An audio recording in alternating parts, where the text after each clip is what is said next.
You know, if I did that, I'd get kissed in flick. Yeah. You get kissed. Yeah, occasionally. Tomorrow's Valentine's Day for those of you. We are Consider unmuted. yourself lucky. Just as a reminder. We are Next time to stop having fun, we're unmuted. Thanks. So we always start at 31 because of the fact that we do Zoom, and then if anybody out there, if there's just slightly off, we always start at 31. We're 30, but if there's time.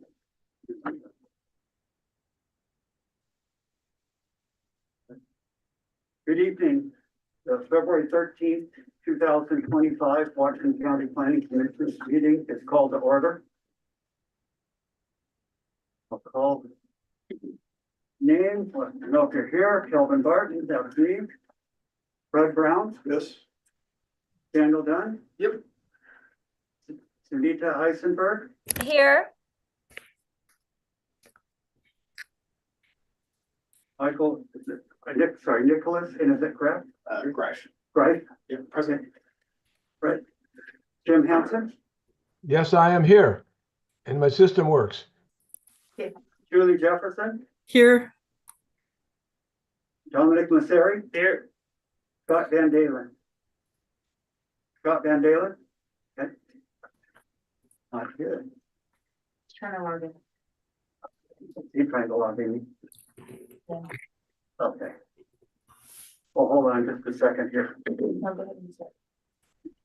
Okay. So, please join me for the flag salute.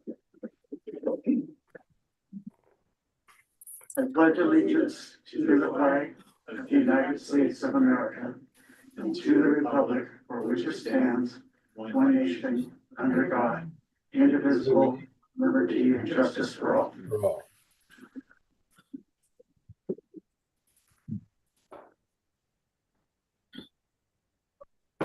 Time now for department update. Mark Personius with the department update.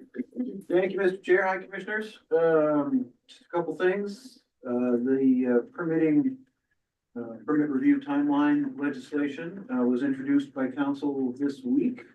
So there'll be a hearing at their next meeting and decision with that. So that looks like we've got agreement with all the stakeholders. So that'll be good to get that wrapped up. The other issue presently we have in front of council is the city planners made their presentations on their 20-year growth, population growth and employment preferred targets to the council this week. That was a good engagement, good discussion, and we will continue. That was the same, basically the same presentation we made to the planning commissioner November, December last year. And to you guys. Can you speak up or closer to the microphone or something? Yes, so the council is discussing that. The city planners made their presentation this week, and we will continue those conversations with the council at their next meeting as well. And they've asked for some specific input on some of the flood issues, in particular, regarding potentially impacting Everson, Nooksack, and Sumas. So Public Works staff will be at that meeting to kind of talk about the new flood maps and some of the flood issues and how those might affect the UGA plans of the cities. So that's what I've got for an update. Thank you. Eileen, our planning commission coordinator, we take over open session for public comment. Yes, it looks like we have no attendees in the room nor online. Okay, thank you. So it's time now for commissioner comments. Any commissioner comments? I was just thinking, we got new people here, 3 of us are new, I think. Could we even do some introduction? It feels kind of, if you want to, just briefly who they are and what they think. So let's do this again for everybody because it's gonna take us a little bit. We have 3 at a time come on this time. And so we're gonna get you mixed up. Bud, we're not gonna get you mixed up, but we have 2 beards here, you know, and You're right. Yeah, I got the orange shirt today though, so. okay. So would you introduce yourself and tell us a little bit about yourself? Sure, yeah, that's great. Yeah, so I'm Dan Dunn. I got a degree in environmental education from Western in 2002. Started working in construction in 2004 as a laborer for a construction company in Seattle. Started my construction company, CAV, in 2010. And that started off with just being me doing energy audits. That sort of expanded. And now I have about 40 employees and several other companies. And we do electrical work, we got carpenters, we do install heat pumps, we do remodels, a lot of stuff involving mostly like existing residential home. That's sort of our wheelhouse. And then I am on a few other advisory councils. I was just ended my term as chair of the Whatcom County Business and Commerce Advisory Committee. Turned out for that, but I'm still at committee. Just ended my presidency of the Building Industry Association of Whatcom County. So I'm still on the board for that one, but no longer president. And I'm still the chair of the Whatcom County Housing Advisory Committee. Those are all committees that advise the executive of the council on issues related to county housing. Right, go ahead. Rod Brown, originally from Australia, came to Canada for a 2-week consulting job that turned into a 1-year job. Got married my wife, started a business up there, moved that business down here like many other, probably 50% of the large employers in the Canadian companies who moved down. And a big model. Grew to about 360 people in 5 countries, sold that in 2011. Went on the county council for 2 terms. I've been offered for 3 years now.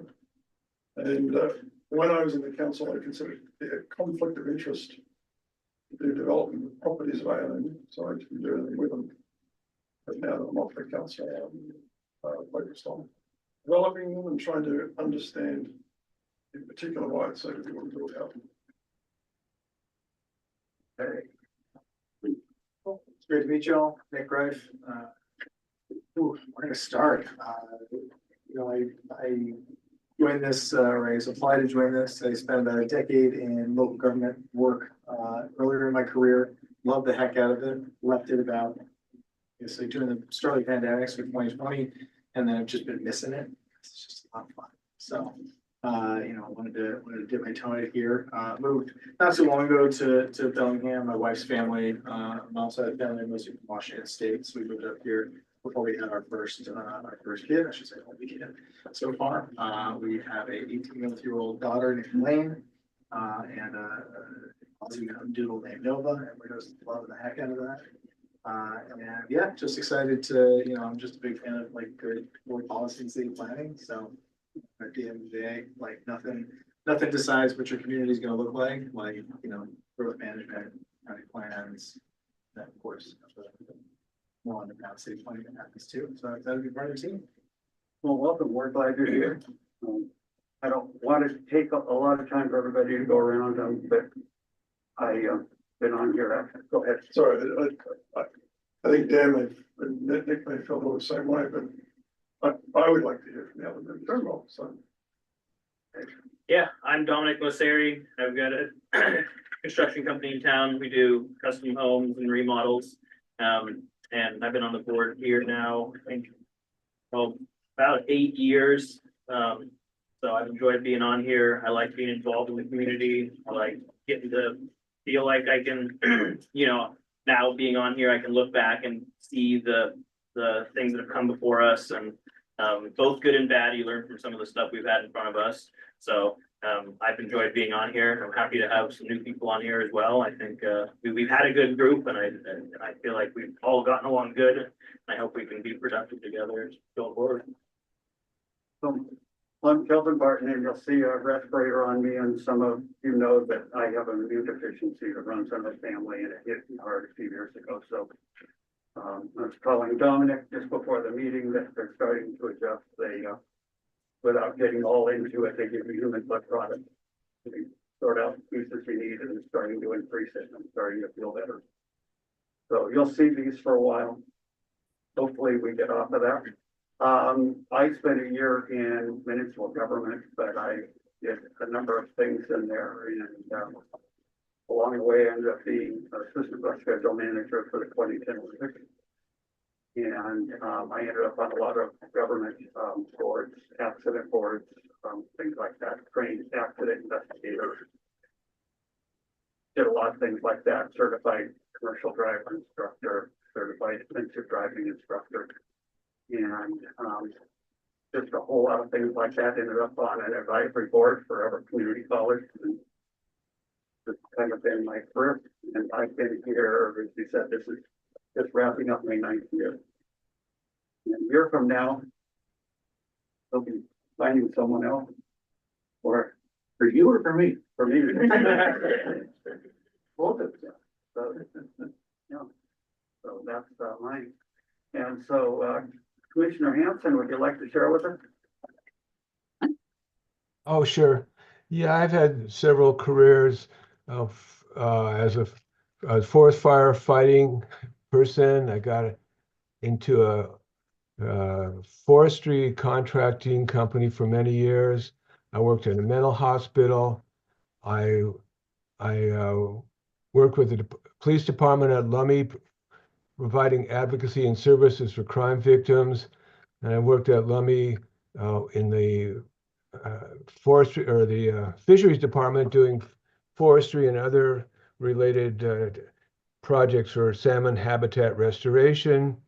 I'm interested in planning work. I grew up in Kent when it looked like Ferndale without the refineries. And I don't want to see Whatcom County turn into a similar HE double toothpicks hole. And so I want to see that we work hard to embrace not just the letter, but also the spirit of Growth Management Act and try to make this the best place possible for our grandchildren and great grandchildren.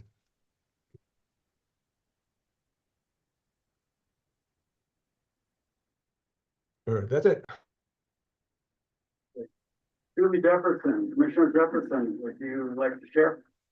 Hello, I'm Julie Jefferson. I've actually changed careers multiple times as well. And I actually, in my past, as a young one, worked with Jim Henson. And recently, well, about 4 years ago, graduated from UW with a master in infrastructure planning and management. And I've been doing grant work and some other work, both for the tribes and the state, and now work for the state and do some side work for the Evergreen State College as well. Pretty active in a lot of different things, and I have a big passion for emergency management. I try to stay active with whomever I can, whatever groups I can with for emergency management as well. Thank you.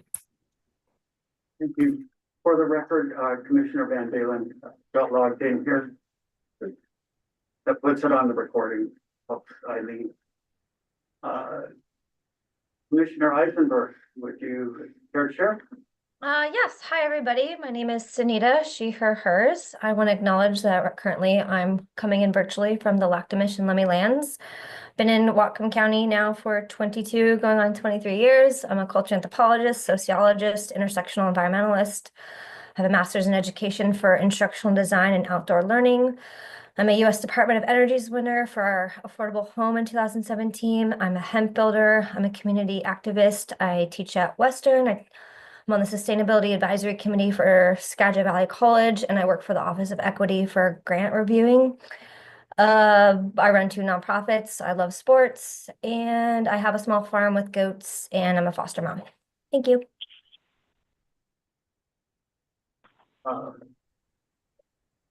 Commissioner Van Dalen.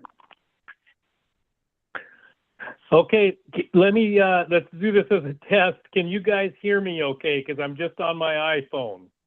Yeah. Yep. Okay, so just getting caught up a little bit here. And anyway, I'm Scott Van Dalen, and I've been serving since January of 2022. And yeah, been learning a lot and plugging along. And right now, currently caught in the snowstorm near Portland, below Chehalis. And so it's been a little bit of a difficult day. But anyway, just glad to be joined up and see what we got going on. Hey, thank you, Commissioner Van Dalen. Right, did we miss anybody? Okay, so, it's now up, approval of minutes for the January 23rd meeting.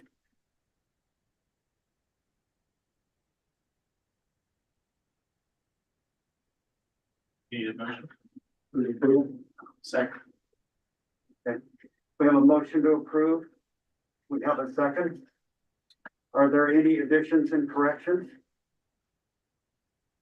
Seeing none, Eileen, would you call the roll, please? Yes. Barton, Yes. Brown, Yes. Dunn, Yes. Heisenberg, Sorry, here. Wright, Yes. Hanson, Yes. Jefferson, Yes. Mosseri, Yes. Van Dalen. Yes. Pass. Okay, thank you. So we're up for our annual business meeting and I'm gonna bring up one thing and I'm okay with it either way. We usually have a different order. And usually we have elected chair, and vice chair at the top. And I just wanted to see if that's what we wanted to do first. Usually what happens if it changes, then whoever gets elected as chair takes over and so on. But I saw it came down this way, and so that's the agenda, and I want to know if everybody's comfortable with doing that. Yeah, yeah, I see a thumbs up. Commissioner Jefferson said, yes. Okay, and then, let's see, Scott, are you able to hear us? Yes, I can hear just fine. Okay. And Commissioner Eisenberg. Yep. Okay, so we'll rearrange that and we'll go to electing chair and vice chair. And so, the nominations for chair are open. Commissioner Hanson. I'd like to nominate Chair Barton for another term. Second. Any other nominations? I'd like to nominate Rudd for chair. Okay. I would say Dominic for vice. Would you vice? Not really. Not really? Never mind. I'll just go with Rudd for We'll chair. get to that one. All right. Any other nominations for chair? Okay, anybody, Rudd, you interested in sharing a little bit more about yourself? I guess we should ask if you accept your nomination. Well, I accept the nomination, sure. I'm just trying to think of what would be relevant. I would say I'd share about what I think being chair is. And then according to Robert's rules, or in the case of what the council uses, which I think is the American parliamentarians' rules, the chair's role is to recognise that they have, by the nature of their position, a stronger voice, and therefore they have to make their voice subservient. And that is to yield wherever possible to the other members to allow them to have the voice first. And when I was on chair of the council, the two things that I really focused on was both that was to ensure that other council members had the voice first. And the second thing I focused on was to ensure that there was always proper decorum, both within the council members, but also between the council and the public. So if elected, if appointed to be chair, that would be the same philosophy that I would carry forward. Okay. Well, I agree with what you said, and that's what I've always tried to do is I do it more. It's your meeting, not my meeting, and my role isn't to tell you what I think, but to let you say what you think and what you believe we ought to do. And my role is to facilitate that. I do have a fair amount of experience on chairing. I was on a government accident review board for 10 years. I was the chair for 8. I was an advisor, as I said earlier, advisory board member for Cover Community College. And I was chair of the Birchway Land Use and Planning Committee for a number of years.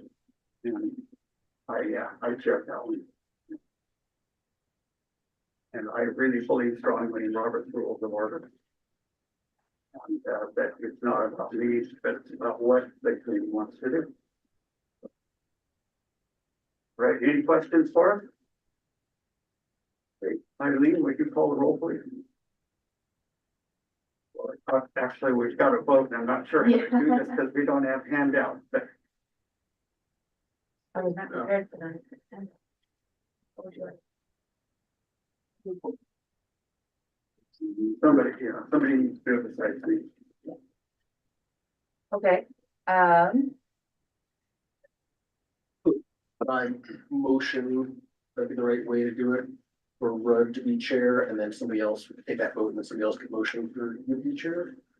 so Hanson motion for Calvin. Oh, you're right, yep. So we can do that and we can go based off of that vote and have it be a tally vote. Would that be okay? Yeah. I have a question. Can you explain to me how that works? Are we voting on, we're not voting for both at the same time, we're voting for one and the other, or how's that working?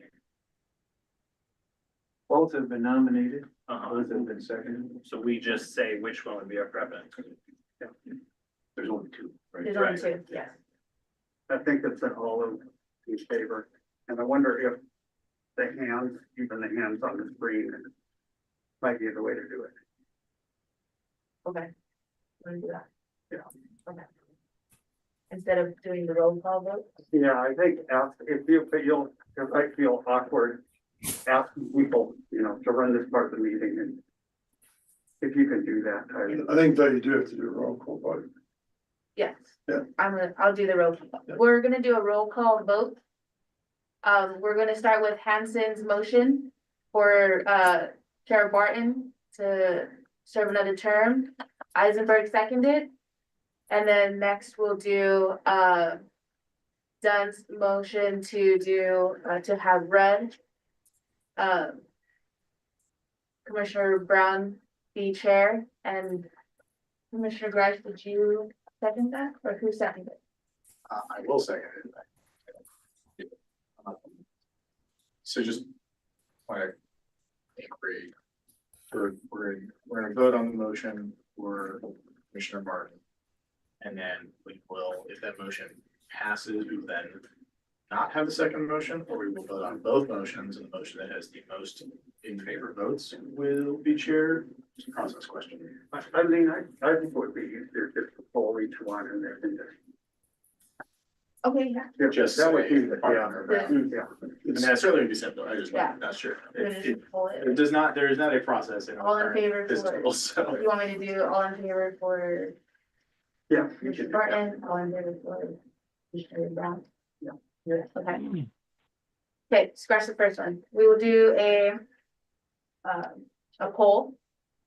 All in favor for Commissioner Barton to be the chair for 2025? Aye. Raise, Me, I think we need names. so we have, Commissioner Eisenberg, Commissioner Jefferson, Commissioner Hanson. And I can't see Commissioner Greif and Commissioner Van Dalen, what is your vote? Yes,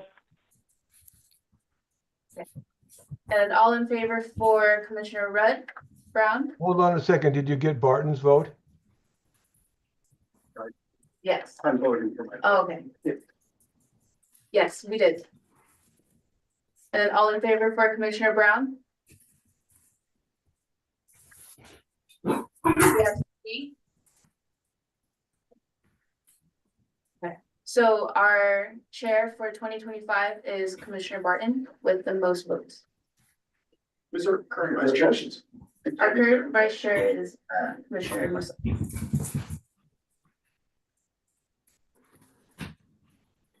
You're gonna keep doing. Would you let share again? I'd be happy to not be, but. I'll make a motion then for Commissioner Brown as vice chair. For the second time. And do we have any other? Any other nominations for vice chair? I'd like to nominate Jim Hansen. If he'll accept. Second. Well, I'm going to vote for Commissioner Brown, but thank you for nominating. Reject Reject the nomination, Commissioner Hanson. Yeah, you can withdraw if you'd like, Commissioner Hanson. That was not allowed. Thank you, because thing is, about the preference to other people speaking, I have such a big mouth that I don't want to restrain it so much. That is a wise chairperson choice. That's valid. That's valid. Need your voice.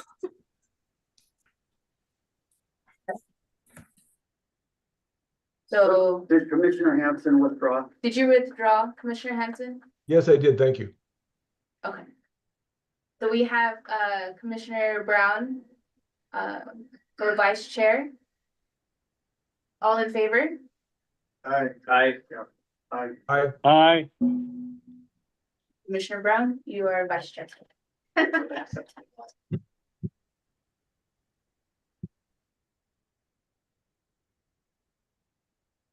Onward.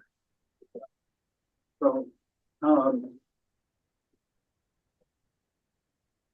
so the main topic is reviewing the bylaws, procedures, related ordinance, codes and such. Okay. And I saw that we had, some proposals sent in. And I also saw that we got an update from, NAFMA. On here tonight? No. Okay. And I do not have a copy of what he sent through. I mean, Matt, sent something to say. For tonight's meeting, About tonight's meeting. I think he did, about the business rules? about Robert's Rules of Order. You didn't send me anything. I did. Some of the.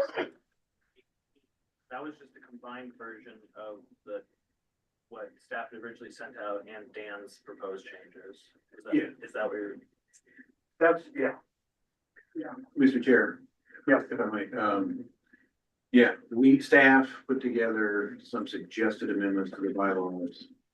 And then Commissioner Dunn added some additional of what Eileen has done is put those combined into one document that we were going to show on the screen. So everybody can see that's it. great. We'll go through it. That's great. I was trying to read it. Yeah. And I could not get that done in time. I do have a printed version for you. Oh, awesome. I want to commend Eileen because she had to pull this together at the last minute, and I thought it was awesome. Oh, I thank you, Commissioner Henson. Appreciate that. So I did combine, for the record, I'm Eileen Hogan. Again, I'm the planning commission coordinator. Put down the record. Yes, I did combine suggested amendments from staff as well as Commissioner Dunn's suggestion. And I have it here if everyone can see it. Can everyone see it on the screen? Did you email this to us? Yes, I did. I emailed it at 4:40. I was trying to figure out how to combine all of it from the PDF to. Yes, yeah, this is the Word document as well and the PDF, so yeah, Yeah. thank you for mashing together. No worries. Hopefully everyone had time to look at the suggestions from Commissioner Dunn as well as staff. You want to just roll through these one at a time? Yes. We'll start with the regular meetings, 1.2, which is the first page. Staff has suggested starting the meeting at 6 PM rather than 6:30 to align with council's start of their meetings. Yeah, we just, thought that would give, well, one, give you guys more time. And hopefully give us all a shorter day. Because I know we're all busy during the day, and so it's helpful for staff, here that, their day usually ends at 4:30, to be able to kind of turn around and get the meeting going a little bit quicker, so. Is that okay with everybody? Any concerns or about that from anybody? It works great for me. The question I had is, does it work great for the public? Is that gonna be a conflict at all? I don't think so, because I think they used to, since the council, well, they used to start at 7, right? Yeah, it didn't affect, it hasn't affected Right. the council operations. Yeah. In fact, I think a lot of people say I can go home earlier. Right. And that's been an issue, and it probably will be an issue with you guys, as we get into get into the weeds on the comp plan and stuff. I'm sure there'll be some long agended meetings, and so I'm trying to make those as efficient as possible. So anyway, that's the ask. Yes. And then moving down, I did add section C to 1.2. It is written down at the bottom, but for regular meetings, I want to put that on the record. For C, all commission meetings will be held in compliance with the State Open Public Meetings Act, which is OPMA, chapter 42.30. I did attach that to the packet. We use it for the public hearings, and it does show in the business rules for the public hearings. I just want to say for the regular meetings as well, we will be following the OPMA requirements. So that's just saying that we, for example, everything that we do, if say there's an email that goes out, if all commissioners are on an email and it becomes an email chain, that is not in compliance with OPMA since there's no public involved in that. It is considered a quorum. We want to make sure that the public knows everything that is going on with the commission, which is why I'm adding that in there, even if it's regular meetings and not just public hearings. And it's just clarification. Without that being in there, are our regular meetings not subject to compliance to the state Public Meetings Act? It is, I just want to make sure that it is Just wanted to, yeah, that's what I figured, so it's clearly stated. clearly Yeah, stated, which is, yes. well, which was my assumption, I'm just, in general, I prefer as minimal text that does not need to be there as possible in any document. So that's why I'm asking, like, I don't have a problem adding it. In general, I prefer not to add things that don't need to be there, have to be in compliance, and we have to be in compliance, and we should be. But, I don't, like, I'm not gonna like make a motion to object to it, but that's just a personal preference, because I think it can be confusing to the public. And commissioners, if you have 50-page documents to cover everything that could possibly happen, when only 3 pages are actually relevant. So that's a general thought, and I actually think it came up in the last meeting a lot. But I was listening to it, so. Just Mr. Chair, I'd like to make a motion that we adopt 4 items in the first 4 pages. We have a motion to adopt the items on the first 4 pages. Yep. They're all minor in nature. We have a second. I'll second that. That's as proposed amendments. Correct. That's my motion. You please scroll further down to the. Yes. Just pause for a moment. I saw these earlier, but just in case someone needs to take a look at them. And you said there's 4 pages? First 4 pages. Yes, that'd just be, I think it'd be up a little bit. I got them, The last item on that would be 3.2 order of business. And does that, or Commissioner Sarah. does that include staff's and Commissioner Dunn's recommendations? All, my motion is all changes in the document Eileen has on the screen. Okay, That's all of ours. Yeah. I just wanted to make sure all the commissioners got to see it. I got it late and I left shortly after it came in and I had to. If I could maybe just kind of go through I made one change in this section, just want to talk about like my process for that, and then I think that'll also direct the other comments that I made there. So, when I look at policy, I feel like what's written down is what we should do, but also what we should do is what we should write down. So if we're not doing something, we shouldn't write it down. But conversely, if it's written down, we should do it. So, I started with that framework. I looked at the revised code of Washington to make sure to try to understand what the state requires us to do, looked at the Whatcom County Code to see what the county requires us to do, and then figured, well, everything that's other than that, that's not required by those things is up to kind of our discretion. And then from there, I thought, well, who else does this well? I thought, well, the hearing examiner does it well, but that's more quasi judicial kind of thing, a little too formal. And I was like, well, the county council does it really well as well. So like when I look through the RCW and WCC, probably our most important thing is to do hearings. That's our main job. And so I was like, well, why don't we just, like, the county council has been doing hearings well for a long time. Why don't we just like copy and paste that into here? So essentially, most of my changes were what's the county council do, and maybe we should just do that. We can go through how it was written down. I think that how it was written down was not how we were actually doing it. So I definitely propose like we don't, whatever we do, we don't keep the old section because we weren't doing that anyways. But I would like to talk about sort of the new way of doing it. In this section that Raj proposed that we change these first 4 pages, the one change that I made was section 1.5 voting, letter B. So I made the change to say the affirmative vote of not less than a majority of the total members of the commission. It's kind of arcane language, but that's literally exactly from the RCWs, and that we're required to do that. And I put that in there because the way that the county allows us to vote is slightly different. And it might be a little tiny technical thing, but it's like, well, when it comes down to it, RCW's rules, so we should have that particular language in there.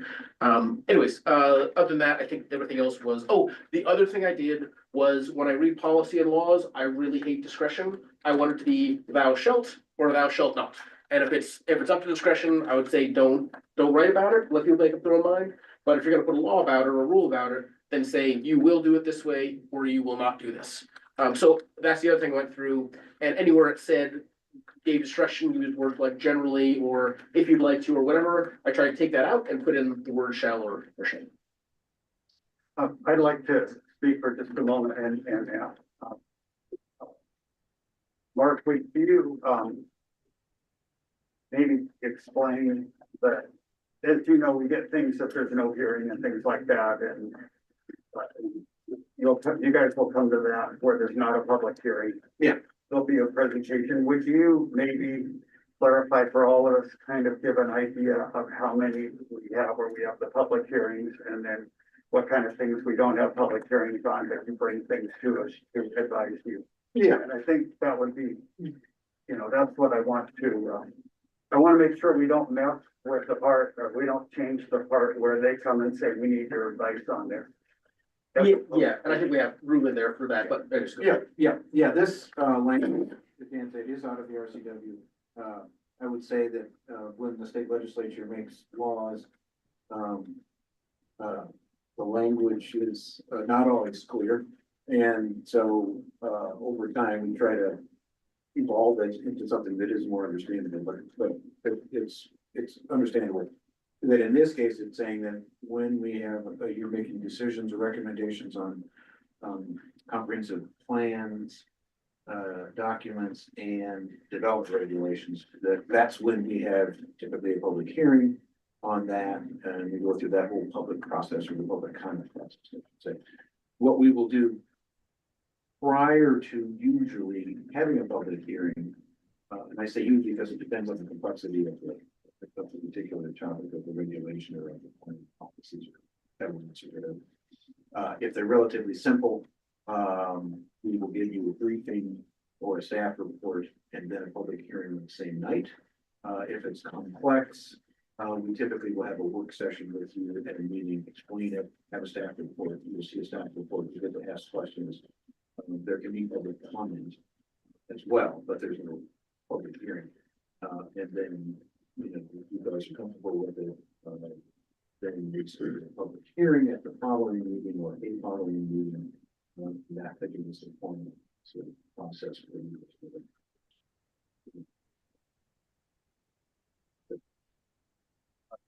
So, I asked Mark to explain that because not everything we do is for a public hearing, at least not at first, and so we kind of, I shouldn't say kind of, but we'll have a meeting, like we're doing right now, there is no public hearing, but we're making decisions on what our planning commission rules will be for the next year. And I just wanted to make sure we all got that. And then we have another thing, and perhaps Mark and Eileen can explain this, but there's the opportunity for everybody on the planning commission to go through Ann McFarland's Robert's Rules of Order class. Just for, you know, and I haven't been through it for a while, and it's pretty good, and refreshers are worthwhile. I can definitely send, like I sent, any commissioners that are attending first, or like, that have been appointed for the first time. I sent all of the, Robert's Rules, the OPMA, and you have like 90, it says you have 90 days to complete, like, to get certifications, saying that you completed it, that you know, the OPMA requirements, the Robert's Rules. I send, I don't know if I sent the latest version, but, I usually send all of that and I can resend it as a refresher. Are we still offering classes with Ann McFarland or similar? We get emails from her. Yes. Okay? Do you forward those to the commissioners? I have not received any from them, but I can definitely reach out Okay. and get those classes. See if. Because yeah, we could just forward those to the Yes. commissioners. And they're FYI, they're of interest. She talks a lot about parliamentary procedures and questions about issues that come up in running public meetings and so forth, and she can be very educational. Mhm. Yeah. Pretty good. And if you have to go in person, I think you actually get the chance to sit there and practice. And I'm familiar with them, but her class is really good. Commissioner Eisenberg, your hand is up. Go ahead. Yeah, I just have maybe a quick comment, and I was told today by a wonderful author, Dr. Bettina Love, that it's always the right time to speak up when it's for something right. And I just want to name something, because that's something in my line of work that we do a lot, that Robert's Rules actually continues to perpetuate a system of racism and white supremacy dominant culture, and that some cities and counties are now adopting other ways of doing shared governance. So I just wanted to throw it out there. My heart rate is racing. I'm very uncomfortable in this moment, knowing that I'm a BIPOC woman in an 89% white county doing anti-racism work in institutions, in the community. And being on this planning commissioner role for me is something that I don't take lightly. I share with my students a lot of the experiences that have happened to me in this county for 22 years. And I just want to maybe shed some light for the folks in this space that maybe haven't done some reflection work or understand how Robert's Rules can actually do harm instead of good. And I'm happy to share articles or references to some cities and counties and states that are no longer doing Robert's Rules, that are actually using a pro-equity framework to be able to share how business gets done with community engagement and with business. So again, I just want to name it and have it on the public record that it might be something that our county, as a predominantly white, a historically racial timeline that continues to serve the folks that are in dominant culture, just maybe some insights of maybe we can do better and try something different. So again, just to name it, I'm not in support of Robert's Rules as how we want to govern. And even if you think it might be efficient, it actually might do more harm than good. Thank you.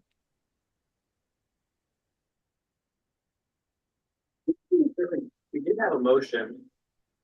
Yeah, just the first 4 pages, like, no, I think all the stuff we're talking about now is past. Yeah, it seems like maybe, we've moved on from that, so I don't know. If you want to address that motion or? Commissioner Hanson, is this about the motion?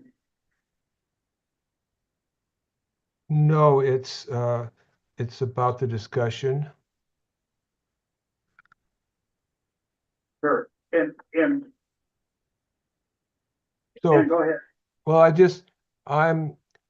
I'm interested to hear from Commissioner Eisenberg in what ways these rules disadvantage people in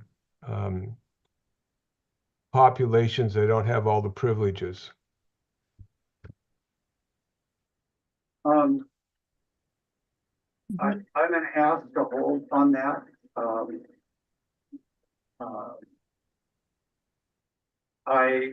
We've kind of had a point of order that we're drifting a little far.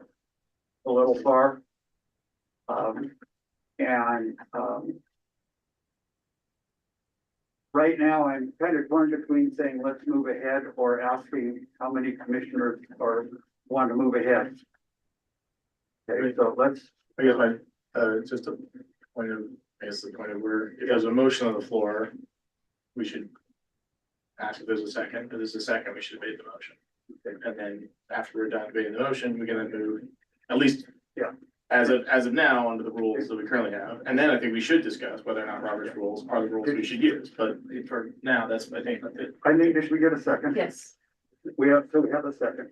So that was, and then that's why I asked to kind of, did they change in my fifth explanation, and you guys did. And then we're just taking further comments. Commissioner Hanson, do you have any comments to the motion? I see your hand still up. Oh, I'm sorry. I'll lower my hand. No, I'm just curious. I'm just curious to hear from Commissioner Eisenberg how these rules are discriminatory. Jim, I'm happy to have an offline conversation in a safer space, not on the public record, one-on-one, knowing that I'm an anti-racist educator with a lot of training underneath my belt.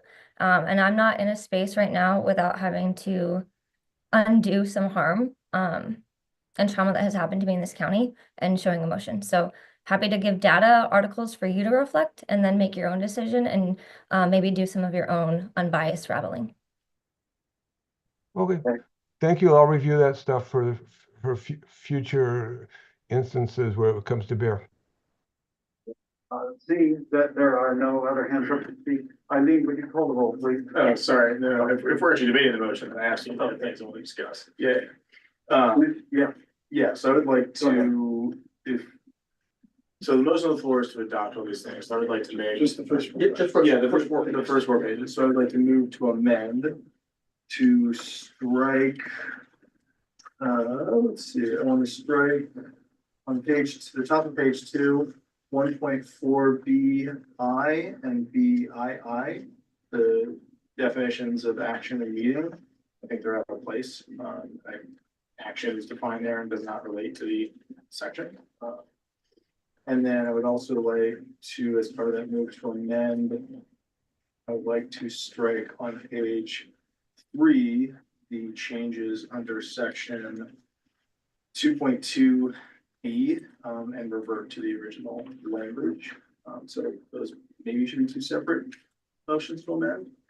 Open to what people would prefer there, and then I'm happy to discuss them if there's a second. Let's let them take them one at a time. Cool. Okay, then I'll move to strike I and II at the top of the page on the screen. And for the sake of discussion, I'll second it. Cool. So yeah, my reasoning here is, the section does not contain the word action, so defining action in the section, I think, is confusing. If we want to have a definition section of the document to define words that are not otherwise defined, I think it makes sense to move it there. But it would be out of place here. I don't know that it's required either way, because I think action is probably defined in other government documents. Same for the word meeting. So my general principle of trying to have less is more, that's my reason.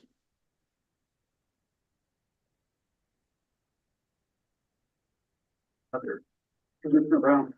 I don't necessarily disagree with you, but I'd like Eileen to do a word search. a word search. On those two words, if your statement is, they're not being used anywhere, then I don't disagree with you. They are used one or two places in the document. They're not used in the section quorum, which is where they're currently sitting. They are used, like the word transaction occurs multiple places. Action occurs in specific course of action, shows up in the document. And then deep in at the end, following the close of the hearing, a commissioner may motion action, although to be fair, that's actually new language that was added by Commissioner Commissioner Dan. I was like, no, look at your last name. I'm like, Don, right? Yeah. Yeah. And then, and there's a section actions at the very end. So would you like me to, if I may, I can explain why. That would be great. Yeah, I appreciate it. So the reason why I added that to the quorum, is just to clarify, like, when the council, added the ordinance, the WCC, where it says that a simple, what was that? Their new ordinance said that there didn't have to be an actual quorum to have a discussion. So I put in why it, as a planning commission, why it is required for us to have a quorum to even have a discussion, like a regular meeting, something like this, and not just public hearings. It's because we are quasi judicial. And I wanted to know, and because in 1.4, there is that at a meeting, it does say the word meeting in it, which is why I wanted to clarify what meeting means, and which means action is taken. And then I wanted to clarify action means the transaction of the official business of a public agency by a governing body, including but not limited to receipt of public testimony. So when we have public comments, deliberations, discussions, considerations, reviews, evaluations, and final actions, which is why I put it in from RCW 4230. That was good. Because this is under quorum, this document has the words meeting in it. I just wanted to clarify that though the council had a new ordinance for advisory groups, because this is a quasi judicial meeting, we do have to have a quorum even just to discuss something that's not going to be voted on. That's it's just to clarify for those coming in who don't know the processes and. You wish to continue your motion? Yeah, I mean, I still don't, I don't think it's, I don't know that it has clarity. Right. Is there any other discussion, questions, comments? And then would you call the roll, please? Yes. Dunn, Yes. Eisenberg, Yes. Greif, Yes. Hanson, Yes. Jefferson, Yes. Mosseri, No. Dunn Daily, No. Brown. Oh. Barton, No. passes. It was 5-4. All right, so my second amendment was to top of page 3, 2.2B was to stick with the language that was there. If there's a second, then I'll explain why I would like to discuss it. I'm not actually convinced that I do want to make a change, but I'm gonna have the opportunity to discuss it today. It is quite material.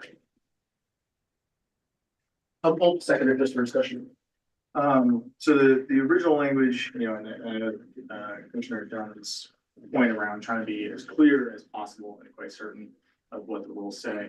The original language indicates that an individual commissioner should use discretion, understandably, discussing with an applicant for a specific land use issue that might come before the body or is before the body, and should avoid committing to any specific course of action. The proposed change puts it very firmly that we are not allowed to discuss a specific land use issue with somebody, even if they bring it to us, they bring it to us in another public forum, and we would basically have to say, no, I cannot discuss that with you.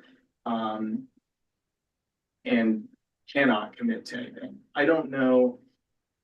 Depending on like if it's a public hearing or not, there are good reasons to try to put more bright lines in here. I don't know as commissioners if we want to commit to that level of potential risk to ourselves if we were to take such an action or to discuss something or commit to something and then be accused of violating our own rules. I think there is value in having a little bit of flexibility, especially if a very passionate person in the community wants to discuss something with one of us individually because they have a relationship with us or they're a part of a other board or body that we all serve on.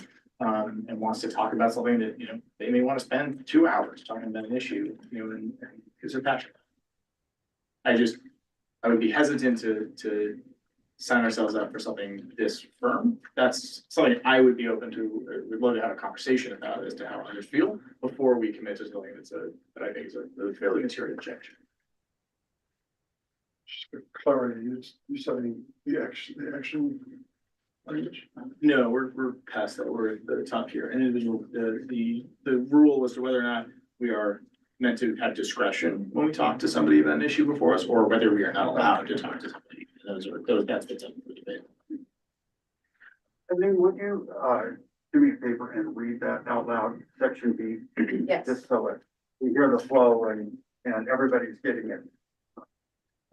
So it reads as follows: an individual commission member shall not discuss with the applicant for a specific land use or other interested in the application any request before the commission on which he/she will vote, and shall not commit to any specific course of action regarding the outcome of the hearing. Answering questions relating to time, place, and commission procedures and policies is permissible. Commissioner Brown. I actually think this change is more consistent with RCW 4236, which is the appearance of fairness doctrine. So I don't believe we could. I believe this is accurate as to what we could do.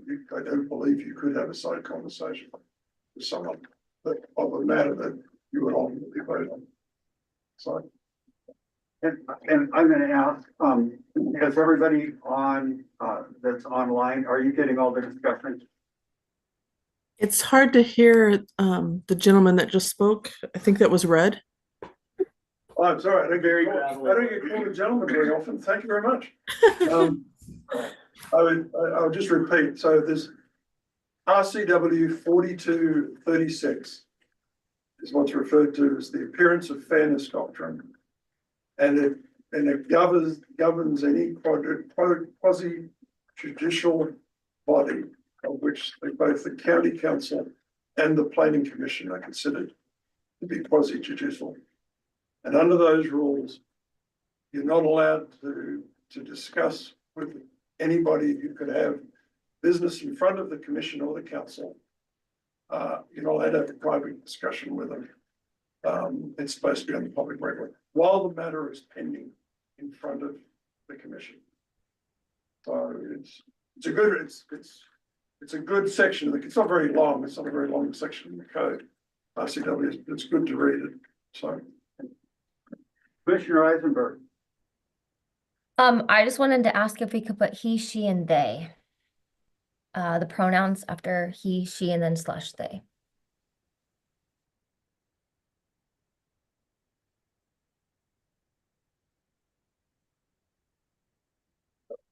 Are you making that a motion, Commissioner? Well, no, I was just making a comment if that's possible. I'm not making a motion yet, but I will if I have to. And then I couldn't hear Rudd's RCW for, like, I'm trying to find it online. Rudd 4236. 4236. What chapter or is there? It's RCW 42.36.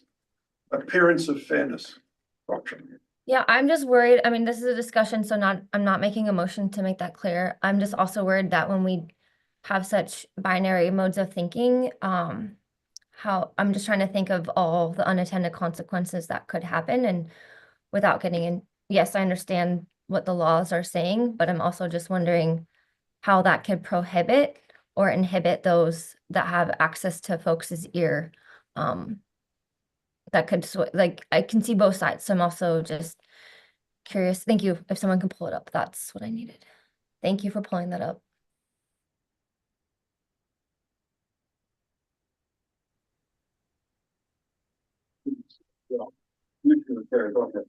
Yeah, and I just want to make sure that I'm understanding this correctly. This is for quasi judicial things that are coming before us, specific land use potentially, not just anything that we might be having a hearing or discussion on. Correct? I haven't had time to read that. Yeah, wouldn't something simple as recusing yourself from that vote make it then legal? Like if you had a conversation, like an example, like Commissioner Barton, Chair Barton mentioned that he had an application and was doing a land lot zoning line, like with the survey. And then if we had a vote on it, he would just recuse himself.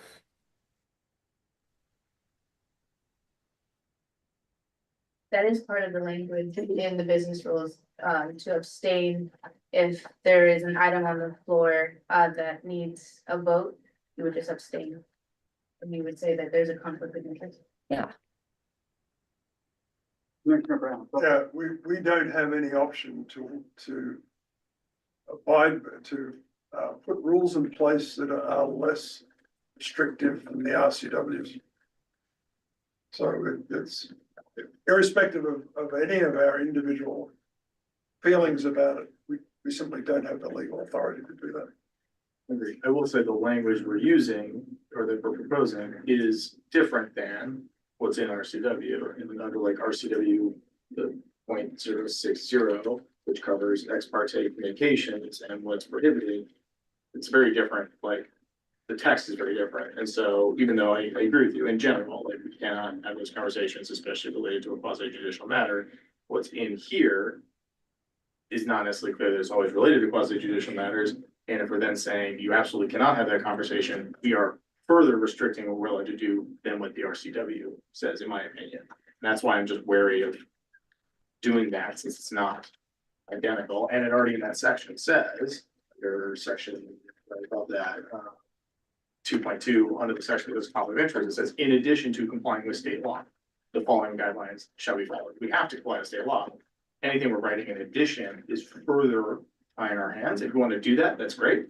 But I don't think we should if we're not intentionally trying to do that to ourselves. That's what I'm trying to address here. Yeah, I think the key sentence is the last sentence in that RCW. Right, it says quasi judicial actions do not include legislative actions adopting, amending, or revising comprehensive community or neighborhood plans or other land use planning documents, or the adoption of area-wide zoning ordinances, or the adoption of a zoning amendment that is of an area-wide significance. Most of what you will do will be non-quasi judicial, right? That's most of what we do. In which case we could have conversations. Correct. The general rule is it's okay to have a conversation if someone comes up to you, if you're in a quasi judicial setting. You just have to, when the time comes for the hearing and the vote, you need to disclose that you had that conversation and it doesn't affect your vote. Yeah. That sort of clears the air. Quasi judicial actions that you guys will cover may or would include site-specific rezones, right? And that's why the difference between area-wide rezones and site-specific. There's one property owner who wants a rezone, and you're gonna make a recommendation on it, then that's the hands-off. You shouldn't have a conversation with them. Doesn't mean you can't if they come up to you, but you have to say, I have to disclose that I had this conversation. Yeah, so that's kind of the general. So let's move the last thing I'd say, because I know other people have their hands up, I don't want to trample on that, is maybe we just do the section B, maybe we keep the additional language, but instead of saying for a specific land use, sorry, instead of saying for a specific land use, and we probably should say land use matter, I think this word there, maybe we say for a quasi judicial land use matter, to clarify that that's what we're talking about, and not talking about a wider matter. Because right now, specific land use matter, to me, that could mean, I think a community plan is a specific land use matter. There's very specific things happening within that are very clear, but but it's not a particular rezoning of one particular parcel, right? So Right, that's- because the action you'll take in making a recommendation and vote is gonna affect a lot of people, not just Yeah. one person. Oh, I know they had hands up, I just. yeah, I just have a question. So are you amending your motion or want you to change it? I think I'd be open to people's feedback on it. I will make that. That motion, if that's, works for people. I mean, I obviously so a lot, so. Commissioner Masseri? I'd like to just get Mark's opinion. I mean, the language that's been in there has been in there for a while before. Seemed like we were comfortable with that. We've had another change. We're questioning it. Mark, do you feel it's necessary? Do you feel it's overly strict if we do it? Some people are saying it's actually the language required by the state code. So I just want to get your opinion. It's in the conflict of interest section, right? And the very first thing under 3.2 is, in addition to complying with state laws, the following guidelines shall be followed. This is, so the existing language is using discretion and discussing. You have to figure out, you have to interpret if someone comes up to you and talks to you about something, whether are we talking about a site-specific issue or are we talking about an area-wide issue, right? They're all gonna have opinions on things. I want you to vote for this policy or that UGA boundary. And that's the hard part, is gonna be trying to figure out what's site-specific and what isn't. So that's where the discretion comes in, right? And Yeah, so I speak, I guess against the motion, but for a change to the language there. So to me, should use discretion is basically saying you can do whatever you want, and so I don't like that kind of language, so that's why I tossed that out. I think to me, what I would not want to see is that if somebody comes before this group and is talking about their specific land use thing, that any of us have had like an extensive conversation with them about that thing, or said, hey, I'm gonna vote for your thing before that. I think it's fair that if somebody comes to me and says, I've got this thing, I want you to vote this way, I say, I can't really talk about that, it's gonna be before the planning commission, let's talk at the planning commission when it's open and we can all talk like in public. So I think maybe though, the change, if we decide what you were talking about, we need to add the word quasi judicial in there in some format. And then, yeah, so I maybe, individual information discuss with the applicant for a, instead of specific land use, for a quasi judicial action. And then certainly, I think the second sentence, and shall not commit to any specific portion of action. I think it's that to me is like a no-brainer. Like before the hearing, you should say, oh yeah, I'm gonna vote for or against your thing. Commissioner Masseri, go ahead. So, I get the quasi judicial aspect of it. What about like open space, where that's a specific person that's got an application in, but I don't believe that's a quasi judicial situation.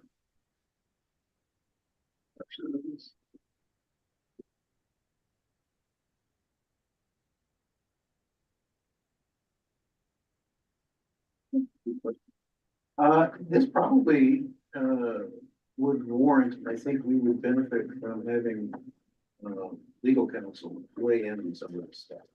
Would you guys be okay with sort of tabling this particular one? And, like when you have our legal counsel come to the next meeting or when it gets us back on the agenda? We have, our attorney works for the prosecuting attorneys. So no best with those particular issues, probably better answers the question. So that would be my recommendation. Maybe just table this one and I'll commit to having Kellen Kuster on a future meeting and we can re-engage. Okay, so, go ahead. I would make a motion to table because you're not, you can't mistake. Or, so to support my. That's what I was just gonna ask. Okay. And I'll second, and that's not a bit. All right, we have a motion to table this until, planning and development is able to talk with, the appropriate, county attorney. So we just need a motion or a vote to table. And that, just to be specific, that's specifically B on page 3, 2.2 B. 2.2B. That's a great. Okay, so to clarify, I have tabling 2.2, section B, conflict of interest. Until staff can meet with legal. Commissioner Henson, is that about tabling? Yeah, it's about tabling. I think we're splitting hairs too much on this. And I think if we start tabling this, then we might table an awful lot of this that might not be that critical for us to be that concerned about. Commissioner Eisenberg, go ahead. Yeah, I was also just curious if we can consult with legal about putting the gender non-binary term they. But at this point, we have a specific motion to table this until it's Mr. Personius, our planning director, has opportunity to talk with county legal. Okay. So any other comments, questions? Eileen, would you call the roll, please? Yes. Eisenberg, We're saying yes to tabling, is that correct? yes. Okay, yes. Greif, Yes. Hanson, Abstain. Jefferson, Yes. Mosseri, Yes. Van Dalen, Yes. Brown, Dunn, Yes. Barton, Yes. passes.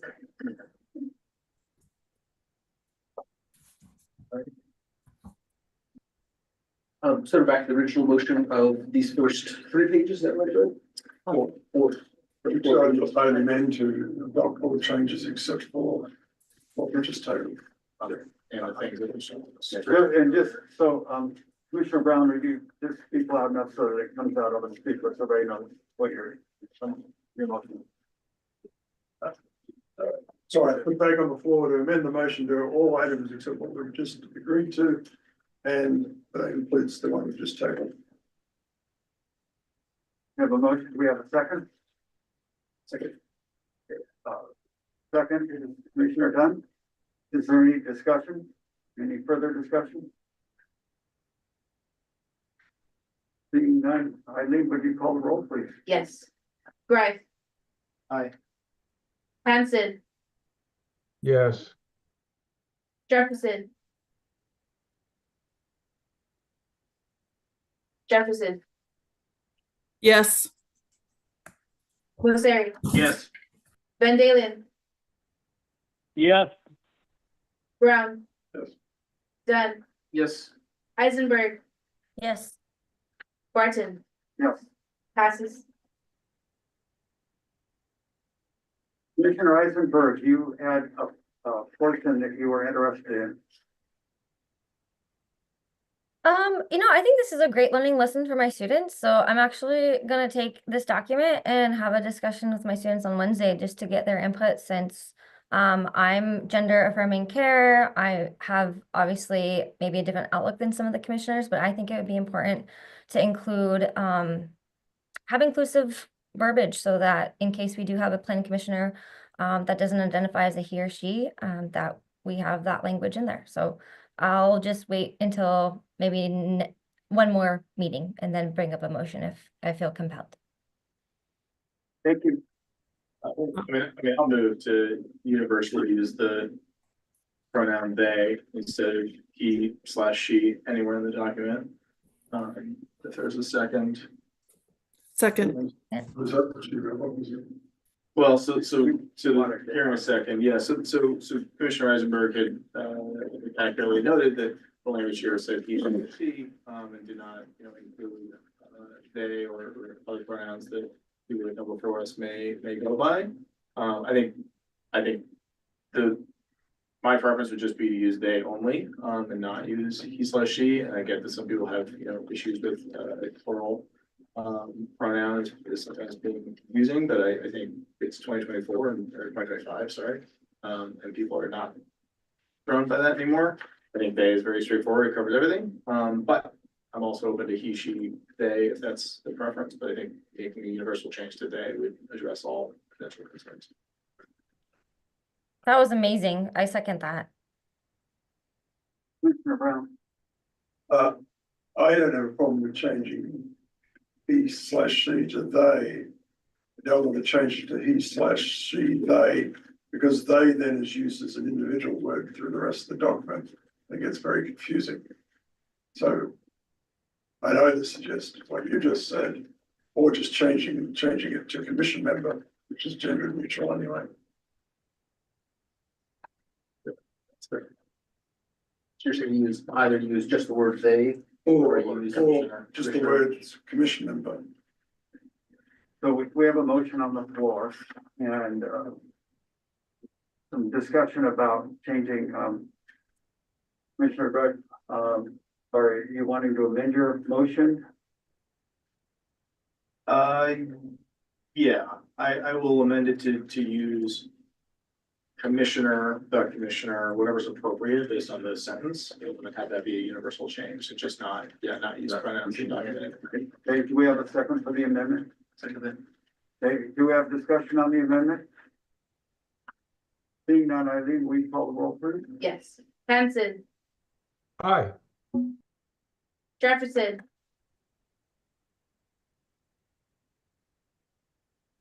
Aye, Jefferson, yes. Wasseri, Yes. Van Dalen, Yes. Barton. Yes. Brown, Yes. Dunn, Yes. Eisenberg, Yes. Greif, Yes. passes. So.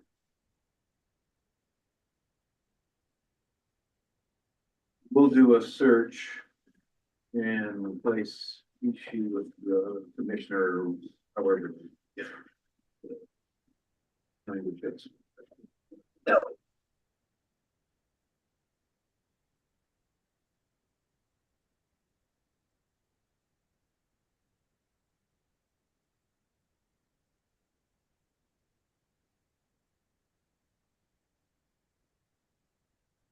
Oh, and I probably shouldn't, I feel really bad. Like, I'm my first meeting, the bylaws meeting, I'm just gonna apologize to everybody, because like, I love bylaws, and so I'm just like, it's a real thing for me. Just one thing, And we'll talk way less at every other meeting, I promise. we still have a 9 o'clock. Hard stop, is that was that the policy? I don't think it's the policy. Oh, okay, But, I remember. no, we never put it in here. Yeah, it's not the rules. It's not in here. It's a goal. Right. It's a good goal, I love it. Yeah, we It's a had good goal. I very think it's because, back then they would go until 2, 3 in the morning. Yeah. we've had like extend the meeting, if I remember correctly. Yeah. We haven't run into that for a long time. Oh, yeah. The new commissioners know. No, it's helpful. I did clock the prior minutes at what time meetings ended by, I was like, oh, this is reasonable, I like this. And of course, immediately not helping. No, I appreciate the discussion. I think it's great to look at the rules and make it rules that work for us. Glad to know. So maybe if we go through just the next part, and I don't know if we want to just do it section by section. Great, sounds good. So a lot of these changes are mine. Do I kind of talk through my thoughts and we can kind of go on one by one, or? I think Maybe make a motion to move it and then we'll. Yeah, let's make it a little bigger. We're gonna be here for a long time. Okay. Sounds good. Well, then we'll just real quick. What do we got here?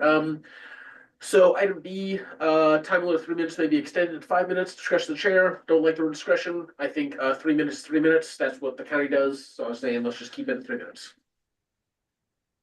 And this is when the public may speak during public comment. I'll second that. If they motion, sure, we're doing this.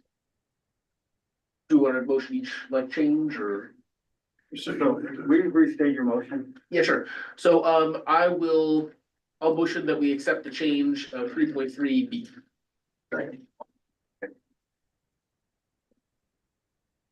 We have a motion and a second.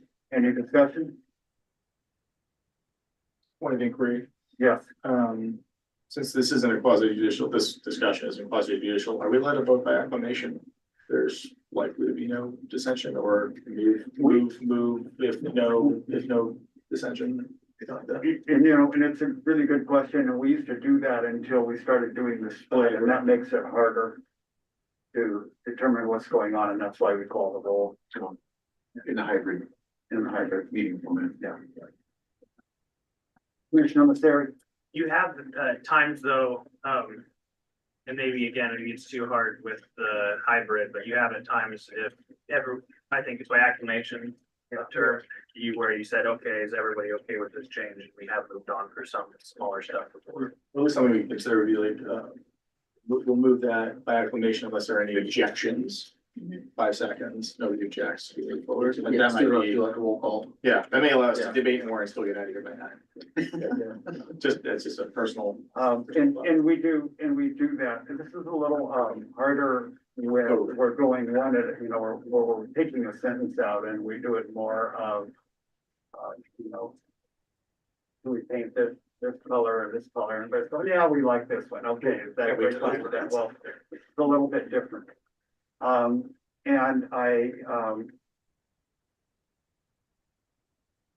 let's see what we can do here. Does everybody online understand what the motion is? Yep, can you repeat the motion? Yeah, so section 3.3, open session public comment. My motion is to strike B, which says the time limit of 3 minutes may be extended to 5 minutes at the discretion of the chair. And I'm saying, let's just keep it 3 minutes. So I'm gonna ask you a question. What you're saying is we want to remove the may be extended to 5 minutes. Right, yeah, so what the county council does is just. Will you state it that way? Or just say, on B, the time limit will be 3 minutes. And then we have kind of a positive, this is what it's gonna be as, and everybody's clear that we're not just deleting B, but that we're limiting. Okay, yes, so I would say under 3.3, we're keeping A and deleting B. Yes, so the original Okay, motion, got it. Okay, I wasn't seeing all of A up there, so. Oh, sorry, if you scroll just a little bit, so A is, you got 3 minutes, talk about anything you want. Okay, so the limit then, your motion is very correct. Yes, just delete B, that's my Is motion. there any discussion on the motion? Commissioner Brown? 3 minutes is equitable if it applies to everybody. That's what the council does. To give discretion is to allow you to favor one person over another. Right, any other comments? There's two folks that hand. Oh, there we are, and okay, Commissioner Eisenberg. Yeah, actually, that would be equal, that everyone gets the equal amount, not equitable. If someone needed more time, 5 minutes, that would be equitable. I just want to name that.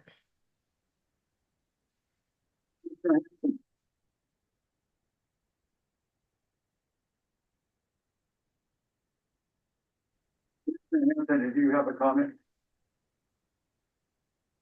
Yeah, my comment is, if anybody has anything worthwhile to say, they can say it in 3 minutes.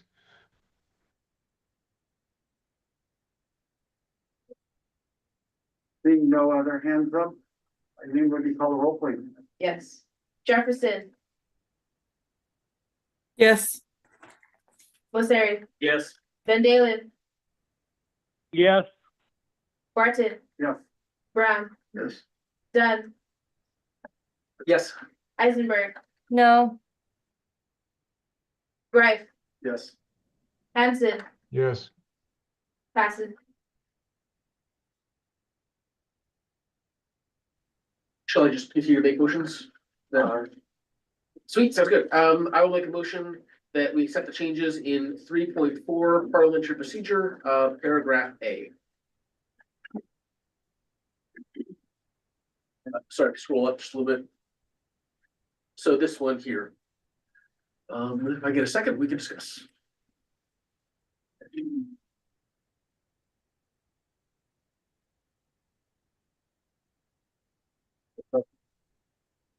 I'll second. Any discussion on accepting the changes? So my thoughts are, this sentence sort of tried to let us know, a couple things. One is that, what rules we follow, and to me, it's an order. We always follow state laws first, then county laws, then our business rules, and then the Robert's Rules of Order. I added in that the newest one is the newly revised 12th edition. And I deleted the part that says the commission has an obligation to be as clear, as simple, and procedure as possible. May avoid the finer points, because that seems pretty kind of ambiguous. So that's my motion. Go ahead.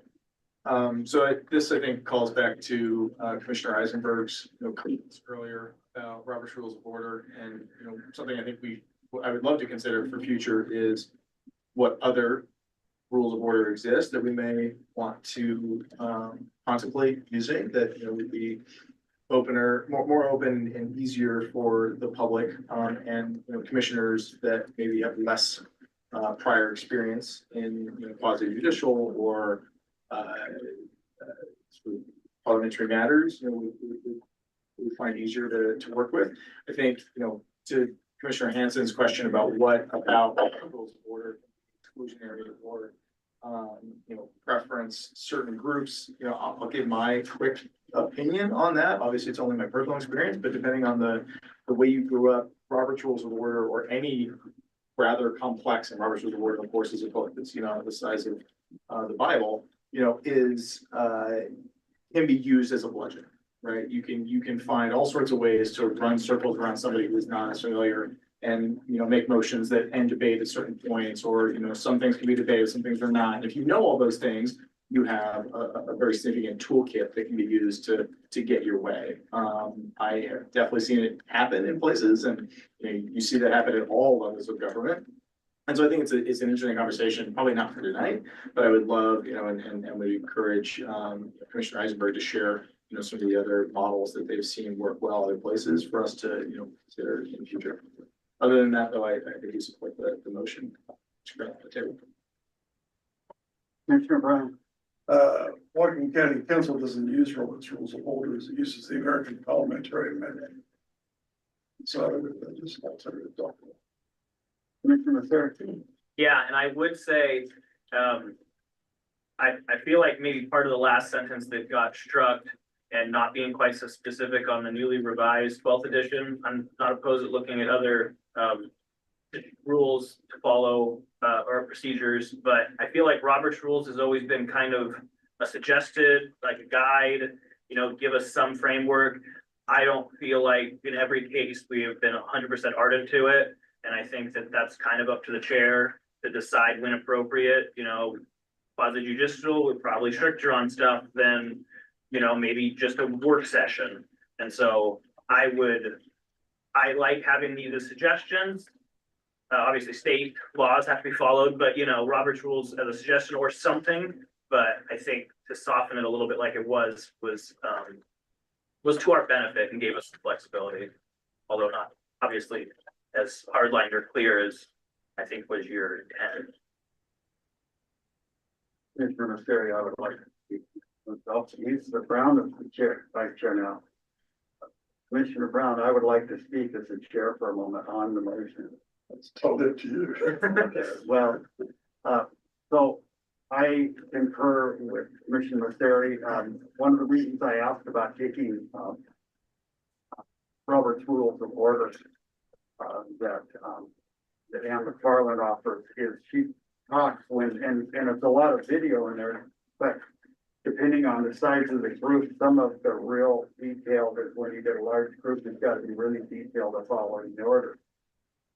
There are times when we're going along and you can see we all agree on it, and I will just say, it looks like everybody agrees on it. Is that correct? And everybody goes, yep, okay, we're going to do that. And when it's just a small thing, or it might be that, whoops, I would like to change this, and everybody's sitting there nodding that instead of going through that.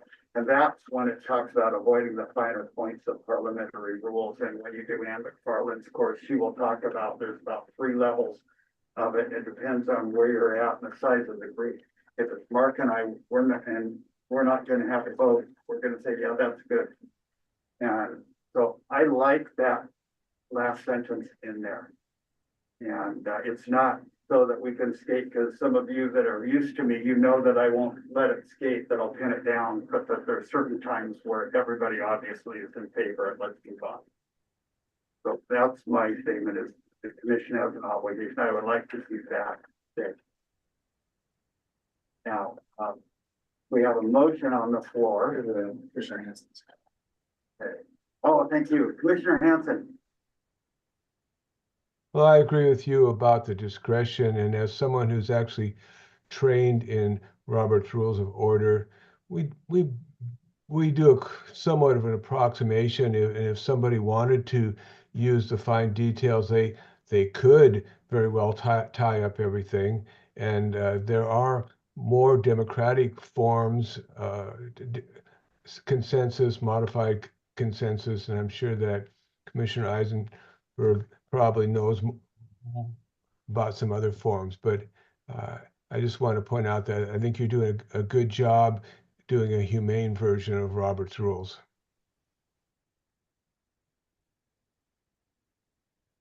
So I guess my question would be, if we name it Robert's Rules, but we're not following it, then maybe we shouldn't name it. There's something else we would use.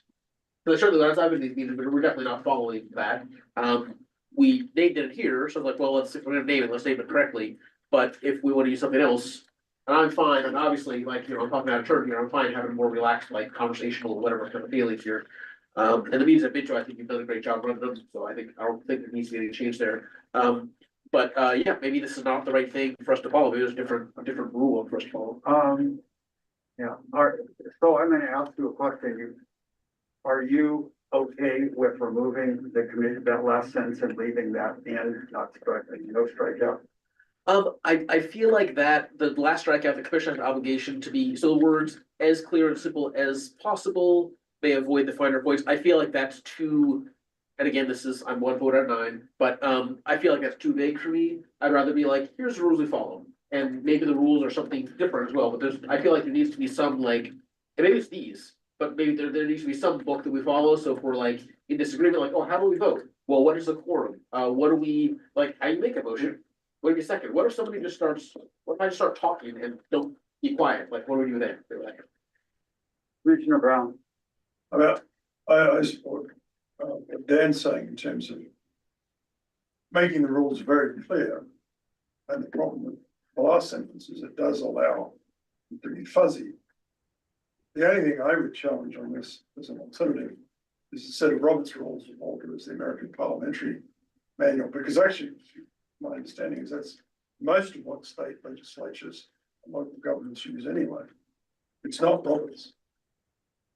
So, and Anne McFarlane trains to that as well. Commissioner Therick.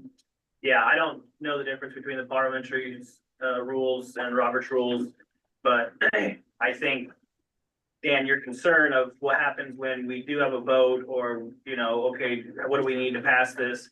That's when we defer back to those, but I think in practice, we are not always that hardened to it, right? So, you could not say it and then we're not following the rules. You could not put it in it, and then do we have anything to look to when we do need to follow the rules? I guess is my reverse question of that. Commissioner Brown. The American Association of Parliamentarians rules it's basically a simplified version of Robert's. So it's probably more neutral in every regard, I think. So than Robert's, I don't know. That's what other council uses? Yeah. Yeah, I don't know if you've got an opinion, Mark. 'Cause you're No, saying I don't know enough about the details Yeah. of those. Unlike the council, would say though, the commission doesn't get to sometimes that level of having to refer to that document, right? Because Right. we'll go to the business rules and that usually solves it, or we'll figure out a way to get, and I think of it, right, but I think of the comp plan coming in. Commissioner Gregg, you're not gonna know this, but there's gonna be lots and lots and lots and lots and lots and lots of pages and words that are in those documents and those elements and the policies. And I could see us getting wrapped around the axle really quickly, wordsmithing, stuff, and trying to go around and figure out motions and motions and those kinds of things. So I think it could get frustrating if we didn't have some discretion and some flexibility to just be able to do head nods. We do that with council sometimes, we staff them with council, and we don't want to force a vote. But we want head nod, we'll ask for head nods to get some direction. And I'm speaking from staff's perspective, right, as like, you guys all ask, you guys okay with this language? You might not, all love it, but rather than wordsmithing every policy, yeah, that's good enough, and head nods can do that, rather than having to make a motion in every single policy, so. That's just the context that staff will come to you with, so. Just have to make sure these rules are good enough to get. I want to have you guys have the flexibility and in strong as well, right, when you go through this process. Go ahead.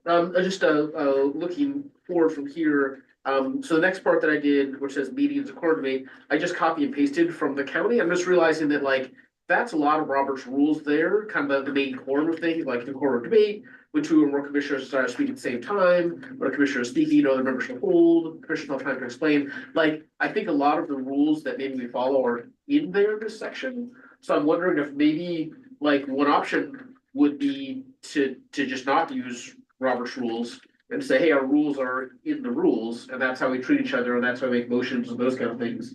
They keep it like super simple. And something I noticed when I was reading the RCWs, like, there's not a lot of rules about how we run a hearing or how we do things. It's kind of up to us. So I think we have discretion to make our own rules in a way. I don't know, just sort of out there. The only thing specifically, it seems like there was a rule on certain things, if it was, a motion versus, like a specific land use control, I think was the term, that we had to have, some of them were to have a majority of the people at the meeting, and some had to be a majority of the full commission. Yeah. And that's outside of this, is that a state or? That is an RCW. That's not true. Okay, And that is stated in the voting section. Okay. That one is so regardless of what we do here, that doesn't change that. correct. And it's still in the order of preference above says, state laws first, kind of, I mean, that's what we have to do anyways, but just making clear that like, yeah, if the RCW says something, we have to do that. There's no ifs, ands, or buts about that. But if it doesn't, then we go to the county code. If that doesn't say anything, we go to our rules. Commissioner Brown. So I've just Googled the key difference between the American Institution of Parliamentary Procedures versus Roberts. Is that many of the procedures are simplified to key resource texts, and other educational materials are all standardized and is written in plain language. So it makes it much more accessible and equitable. But you're saying there are alternatives. So we have a motion. There was no second. No second, okay. I second. That's what we could discuss, yeah. All right. I'm not very seconded. Yeah. So, Could I change my motion a little bit then? Want to amend it? would you like to amend it? Like amend it? Yeah. So yes, I would amend it to say, the same thing it is, but instead of the Robert's rules, I'll take what Red was saying, the American parliamentary I'll procedure. give you the exact thing. Constitution. Parliamentary manual.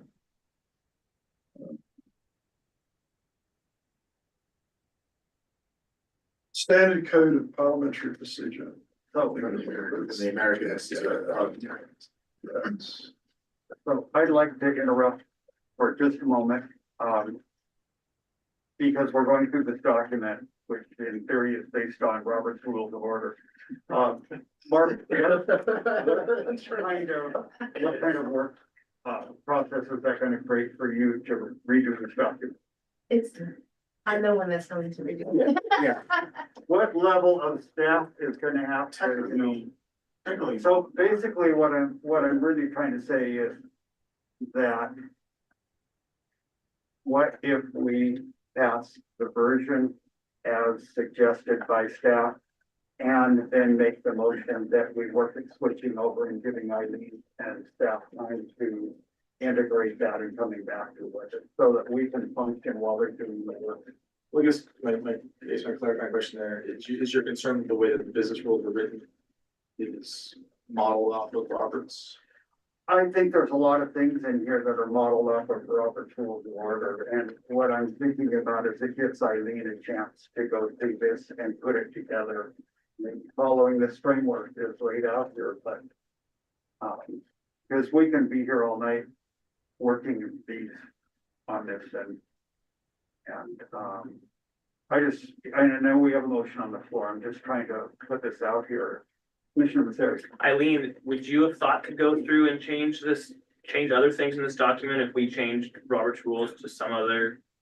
Most of it, is from RCW and WCC, so only the ones that pertain to Robert's rules, and I can always go through it, would be, of course, changed to the American Institution of Parliamentary. Standard Code of Parliamentary Procedure, American Institute of Parliamentarians.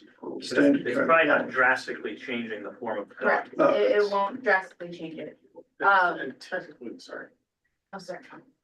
It would just be, if it's blatantly saying per Robert's rules, I would strike that. And per. Is in kind of what my point is that we're going through this, but then you're gonna go and do it again. And then it's gonna come back to us. I'm taking notes, yes. And that's, One thing I'd say is that that wouldn't necessarily, that wouldn't have to take place, because these rules are ahead of any other Robert's rules or the parliamentary rules. So these rules could say anything we want them to, and if they conflict with Robert's rules or the parliamentary code that we're debating switching to, it's irrelevant. Because these rules would supersede anything where they conflict, these rules dominate, right? So it's like, I think that, but I think your point is, and I agree with it, is that the decorum of debate, the additional stuff that Commissioner Dunn has added to help clarify and simplify the rules we operate by, which I think also speaks to Commissioner Eisenberg's point, which is that it is helpful to have just a shorter, clearer document that most people are working off of that don't require you to reference a separate reference text. Is quite helpful, even though it flies a little bit in the face of I'd rather have a 5-page document than a 10-page document. There is something to be said of saying, hey, we have a whole section we want to have in our meetings, and in the case that we don't, we have to go deeper into parliamentary procedures than that, then we'll go use this other text, which I do think is more accessible. There's some positive things to that. How often have you had to pull out Robert's Rules of Orders and You'll slip that under your pillow. I used to. I have been on the desk, Oh, and yeah. I read it Got quite it. extensively. I was kind of a stickler at a certain point, not to all of them, but I was a stickler when I chaired an accident review board. I had really specific rules about who could talk and what you could say, and was because somebody, maybe their job was at stake, and so I was a stickler. But I mean, these rules have been adequate to date. These have worked great. The things you guys are running to. Yeah. So we have a motion on the floor. Yep. Any other discussion on the motion? Can I just restate my motion so we're all clear on it? Yeah. So my motion is in section 3.4 parliamentary procedure, paragraph A. It would be matters of procedure shall be governed or ordered by applicable 1 state laws, 2 county code, 3 the Three Sorry, business I rules. just said it too. American Institute of Parliamentarians, Standard Code of Parliamentary Procedure. What he said. Which You're is putting that at 4. Sorry, you're right. 4. Yeah, 3 three business rules 4. Yeah. Sorry, is that what you're asking me or not? Yeah. The what's the thing you want to use? Yeah. Yeah. Okay. Great. So American, It's by the American Institute of Parliamentarians, that's the body. And the book is the Standard Code of Parliamentary Procedure. It's called the AIPSC. I know what I'm reading. That's what the Well, it's actually not that much different. No. It's pretty simple. It's just a simplified, more accessible set of rules. Who had the second on the motion? I did. Okay, that's what I want to ask you if you were okay with it. Not because I don't know the other one, so. You want to abstain on it? Okay, so, And we just need a second. so, We have a motion, which is Commissioner Dunn. Does anyone second it? My second. Second. any discussion? I think what you call the roll, please. Yes. Mosseri, Abstain. Van Dalen, Abstain. Barton, Abstain. Brown, Yes. Dunn, Yes. Eisenberg, Abstain. Greif, Yes. Hanson, Abstain. Jefferson, Abstain. fails. Commissioner Brown. We'll so I was wondering if it could be possible for planning department to get a copy of the American transport for each of the commissioners. What a PDF version. Well, that's what I was thinking. You know, we're on a budget crunch, right? Yeah, sure, if it's available. Yeah. We want the leather bound one with the gold. But But just to clarify, the council members get one of those. Yeah. Oh, do they? Yeah, so on that one, we're back to the original language there. So it's the county governed by applicable state statutes, business rules, and Robert's Rules of Order. And the commission has the obligation to be clear. So we're just leaving the original language in that one. Yeah, sounds great. Should we go on to the next one? I would make a motion, that the next section, and I would say also, I just want to note there's some scrivener's errors here. So for example, the next one, this is what I just copy and pasted from the county council, plot that in here. It says 2.02.060 meetings. Clearly, we should change that to be more in line with, that'll be like a 3.5 or something like that. Anyways, that section goes on, and this is how the county council does their debate. Any commissioner trying to speak, so first we recognize by the chair. If I just remember specific subject under consideration, anyway, I guess we can all read it there, but so this section basically goes on to the second page and to H. So my motion would be that we adopt, it's called 2.02.060 meetings, A, D, E, F, G, and H. My motion is we adopt that section.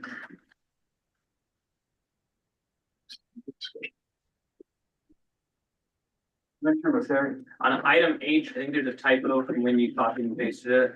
There are probably many typos. Yep. What do you got? It, Council member. after commissioner, it says council member. Yep. Cool.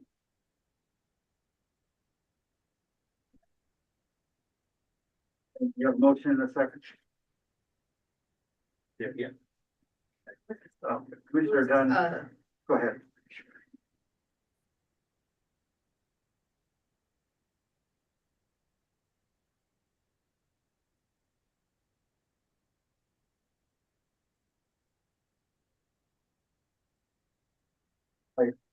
We have a second, correct? Yes. So I have this is actually what we do currently. And we draw on Robert's Rules of Order. Is there a purpose why that needs to go in here? This goes to sort of clarifying like how do we do things? Like what exactly do we do? Like Robert's Rules, I think has been noted, is a massive book. I've tried to read through it, haven't been successful. But in terms of the core of what we're doing, like in terms of those basic things, like, when two or more commissioners desire to speak at the same time, chair should name members on the floor. Things like, when a commissioner speaking, the member should hold discourse, may interrupt the speaker, like these are just like the basic parts of like, oh, we have a meeting, this is how we operate, those kind of things. So that's what that. And just, because we do run off Robert's Rules of Order, and this is the way we run. This is the way we run when I chair it. Yeah. And I'm wondering if we need to have all of this put in, or if it's all coming out of Robert's Rules of Order, then I prefer Commissioner Brown, where he took several pages, and then we discussed, if somebody had an objection to part of it, we discussed it. That way, because we'll be here a long time. Are you able to do that? Okay, do you want me just to talk about, so if you want me to Yeah, make a like motion maybe for? take a couple of pages and make that motion and let us respond to it, or let the commissioners respond to it. Oh, sure, so make it a little more broad, so we do want to just like, So, like say page. So all of that, so page 8 through All the remaining all of the remaining, basically, changes, post changes. motions. yeah, so we get into like a lot of sub motions there, or motions on the motion. Then it'll be motions to amend particular. Yeah. Pieces, but the big motion will be out there. Okay, sure, yeah, so then I'll make a motion that we adopt, the rest of the document, yeah, so starting on the one that says 2.0.2.060 meetings, and then all the way through the end of the document. Okay, then Commissioner Dunn, just a minute, who made the second on his original motion? Okay, we Commissioner have a second. Commissioner Brown, are you okay with? Yeah, actually, and then, Okay, with, amending his motion to what you just made. Okay, do we have a motion in a second? Commissioner Masseri? Yeah, I think, and maybe this doesn't need to be discussed, Eileen, just looking at that, it looks like there's some of the letters need to be maybe corrected, specifically looking at O, I see another, council Yes, committees in there, so maybe we don't need to bring all that stuff up. You'll, okay, let's Yes. handle all that, yeah. I meant to strike it up first.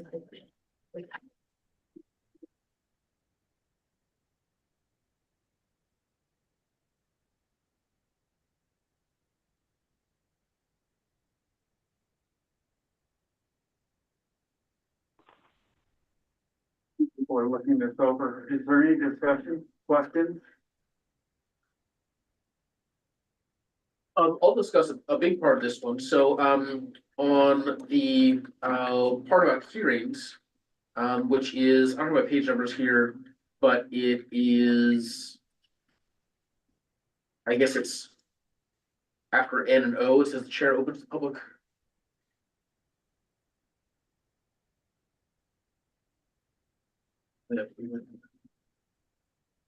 There we go. Bunch of stuff crossed out, yep, there we go. So.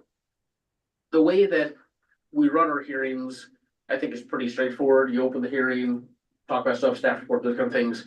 The way it's written down is, the old way it's written down is, at the chair's discretion, the following shall be requested of each testifier. A is testimony of fact or opinion. B is testimony in written form which can be provided to the commission, can speak, provide a concise overview. So these are all questions where it's like, I think when we have people come and talk, we don't really have the right to ask them, like, is it a fact or opinion? It's like, they want to come here and talk, and they can kind of talk about whatever they want. It could be a fact or opinion, but it's when it's public comment, I think the public has a right to come in and talk about their thing. And if they support it or not, and if we feel that's an opinion or not, then that's almost irrelevant.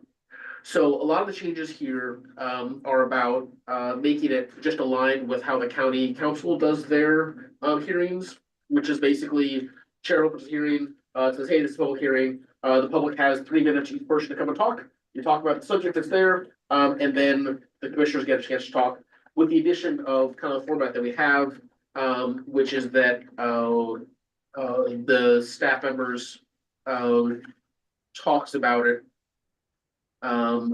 first.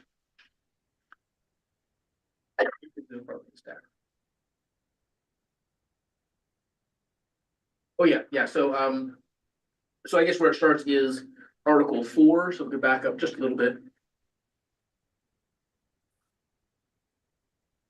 Yes, yep, there we go. So order of business, so this is the hearing and work session procedure, this is where it really begins. Hearings open to the public. A, the chair opens the hearing. B, the chair asks the commissioner to declare any conflicts of interest. C, the director presents a summary introduction. D, if the subject of the hearing is land use application, the chair invites the proponents of land use application to make a designee. If it's just like something on the comp plan, they're not going to be a proponent, it's just going to be people kind of talking. E, the chair outlines rules, which are the following. During open session, audience members given 3 minutes. Cell phones shall be silenced. No placard, signs, or applause. And any person making personal, pertinent, or slanderous remarks can be kicked out. Then you open it to public comment. And then, legal counsel can comment anytime. And then after all comments complete, hearing will be closed by the chair and we'll all talk about it. And the rest is kind of how we do it, already broadly. Thank you. Mark, I have a question for you. This presentation should be limited to, and 15 is crossed out and this should be in paragraph C, the subject is of the hearing. If the subject of the hearing is a land use application, and then farther down it says changing it from 15 minutes to 10 minutes. Is that ever, do you think that would ever be an issue? No. Okay.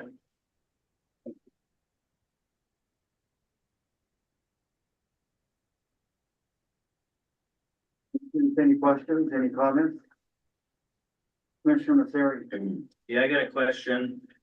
Article, if you scroll down to Article 5, 5.3B. Discuss when commission members are addressing the county council.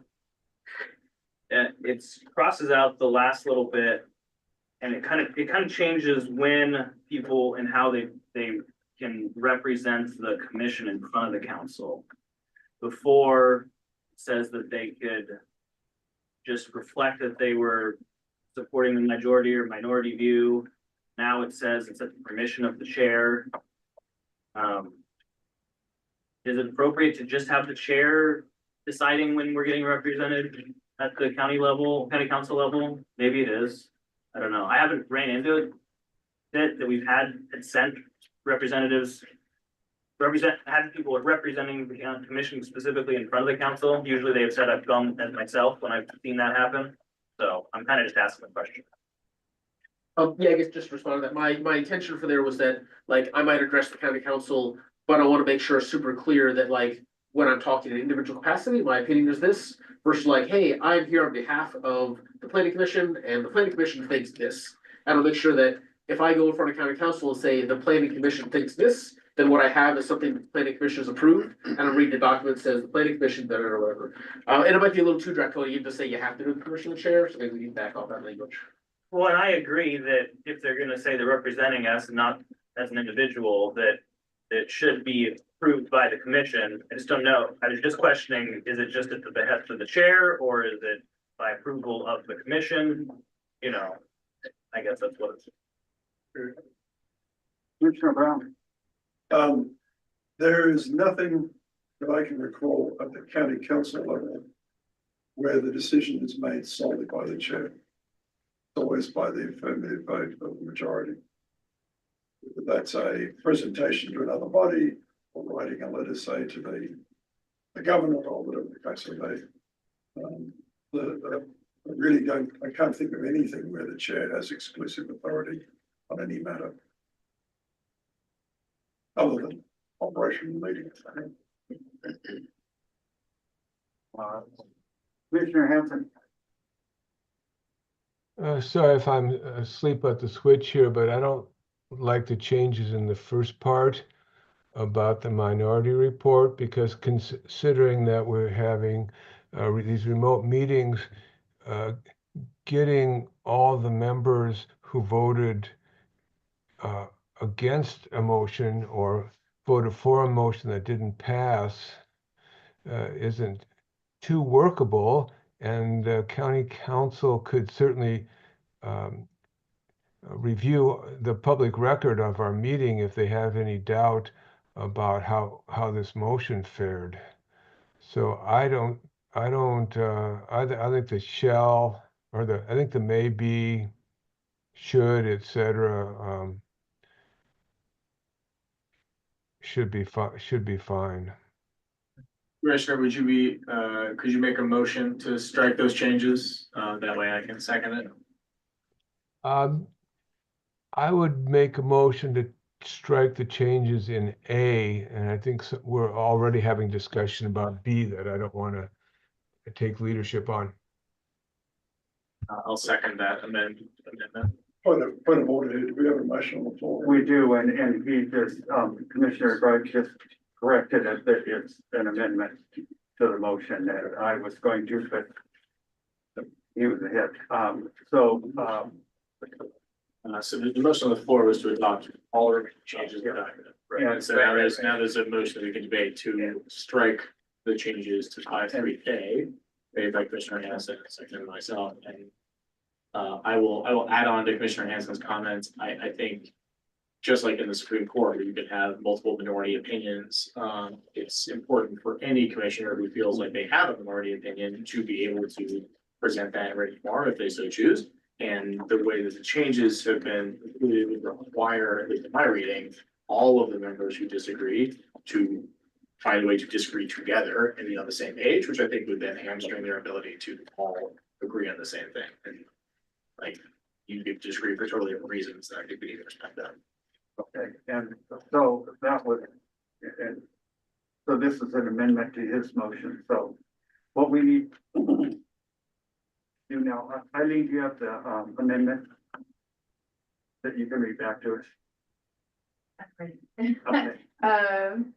So Commissioner Hanson's amendment was to leave section A as is, Keep the And- original text. to keep the original text. And we have a second. And Commissioner Greif seconded. Commissioner Dunn, go ahead.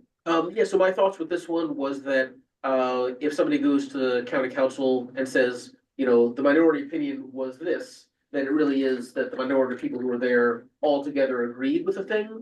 But I think you might be right in that in terms of like, if you have it might be that you have two people with minority opinion or one person with minority opinion who voted against, maybe you have a 8-1, vote.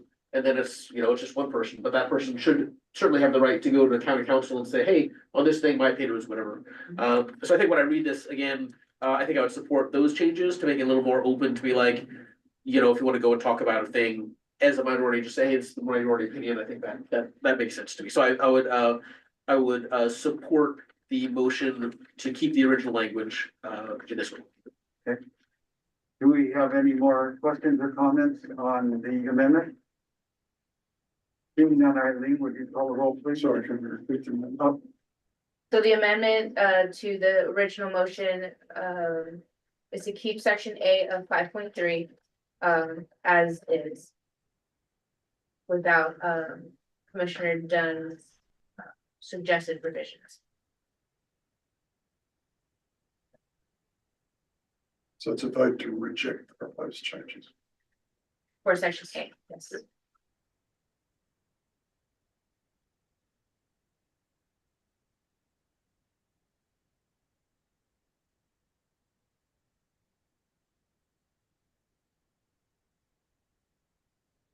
Call the roll Yes, on the amendment. on the amendment, Van Dalen, Yes. Barton. Yeah. Brown. Yeah. Dunn, Yes. Eisenberg, Yes. Greif, Yes. Hanson, yes, Jefferson, Yes. Mosseri, Yes. passes. So we're now back to the original motion. Is there any discussion on the original motion? Commissioner Masseri? Yeah, down at, on B, below that, I would make a motion, where in the last sentence, Commissioner may address the county council on behalf of the commission only with an affirmative vote of the commission. So I would strike with written permission of the chair the last sentence and change it to with an affirmative vote of the commission. Second, Yeah. Go from there to written. Does that mean we can assume that the chair could always go without written permission from themselves and represent the commission? I think anybody needs. The chair would also be, oh, sorry, right, it's not representation. And Yeah. so I guess my one concern is like if we're the chair If is we're also, required, if we're required, yeah, right, I forgot the chair probably been gone, no, that's the amendment, but if we're requiring anyone to be able to go talk in front of the commission, it requires us to vote, if we forget to vote, but the intent was for the chair or someone to represent us at the commission, we didn't do it, we didn't vote, then now we can't have them do that, so I don't know that we wanna I don't know that it's necessary for us to do that part either. I made a motion, let's do it in section C. I think it was. Oh, okay. Yeah. Yeah. Commissioner Or I guess Sarah, Brown seconded. Yeah. can you repeat that motion? Yeah, so what you have highlighted would go away. And it would then be changed with an affirmative vote of the commission.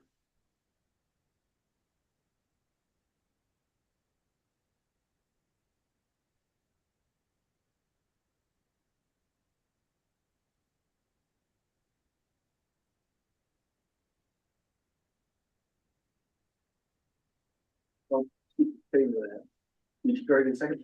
Yeah. Okay. I forgot I had it. Are you done with? Were you any more on to your motion or your amendment? No, Okay. Commissioner Dunn. Yeah, so I think the intention with this is that, Mark's gonna pass on the minutes and our things to the county council. And he's got the absolute right to go in front of the county council and describe what happened with those things. And this is if I wanted to go and talk in front of the county council and say, hey, I'm here on behalf of the planning commission.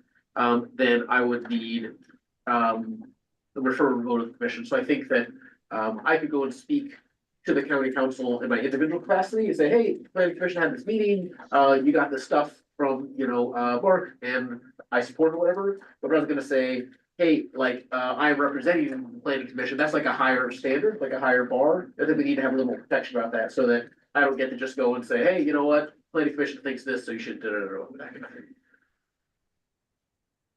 So, anyways, I'm paying your motion. Okay. Any further discussion? I think we can call the roll, please. Yes. Barton, Yes. Brown, Yes. Dunn, Yes. Eisenberg, Yes. Bright, No. Hanson, Yes.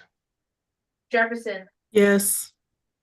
Mosseri, yes, passes.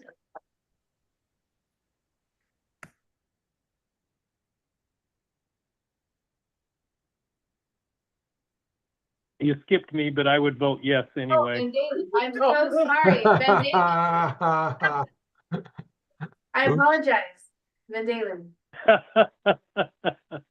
No cookie for Eileen at the end of the night. Van Dalen, what's your vote for the record? Oh, yes, yes, yes. Okay, passes. So Thank you. that was a change to 5.3B, right? Yeah.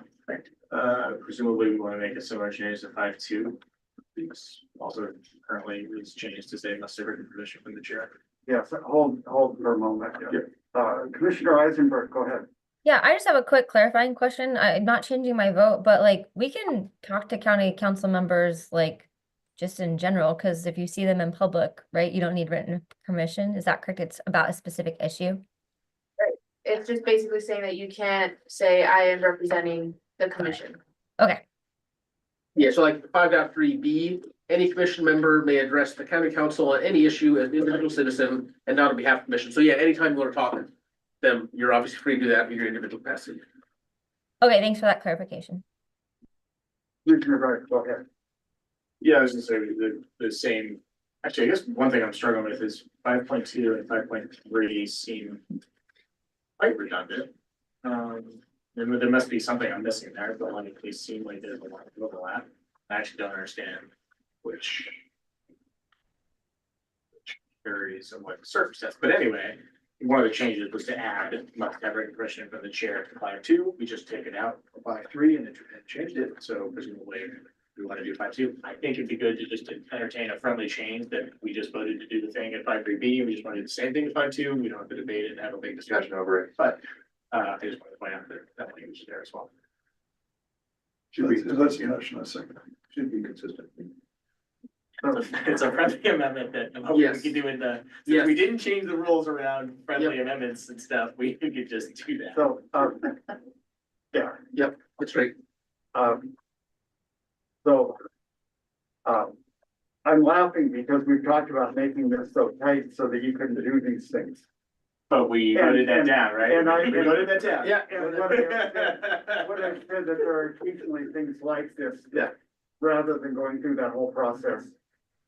We think, so, yes, go ahead and change that, I think. In my more strict Robert's rules, like times, I was a big fan of moving to suspend the rules to do whatever we wanted. So I'm with you. Okay, so where are we at? So I think where we're at, That's. yeah, that's last, the other stuff, I don't think we, yeah, I didn't have any. Okay. I did have one change on the very last page. Speakers, records, roll call votes, other information appropriate by the secretary. So, very last page, item B, just that the minutes shall contain all this stuff. And I was like, well, we should kind of say who decides what the stuff the minutes should contain. And obviously we vote on the minutes to approve them or change or whatever, but the secretary is the person who decides what's in the minutes in the first go around. So that was my one change there in B. What did you change? It is adding the words by the secretary right there. Clarifying that the things that are in the minutes, the secretary puts there, and then obviously we still approve the minutes, so we can change those things, but we put there. Yeah, hold a minute, Commissioner Hanson. Call me after we finish this business. It's a short informational thing. Okay. All right, But- so, Do you mean like after we vote on the main motion or? Yeah, after we vote on the main motion, it's just a point of information and I don't need to interrupt the process. Can we return to page 6? let's address this one because No, their question is still on this. well, Eileen, it's, I usually say it as the chair so that it isn't like Dominic says it and she writes it down and then, so when we have these where everybody's agreed. So then I just, for formality is, yeah, go ahead and add by the, on that. And that way it's kind of one voice speaking and she doesn't get lost when she listens to the tapes on it. So, and go ahead, continue. Yeah, Is it it's page 6? on page 6, and it's section B, right above Article 4, new business, yeah, so. I just wanted to ask folks there. Just make sure people were aware of this, that we're saying we will. Elect a parliamentarian, so we're adding a new officer, just want to make sure people are aware of that in case they had thoughts or concerns about it, and then if we are doing that.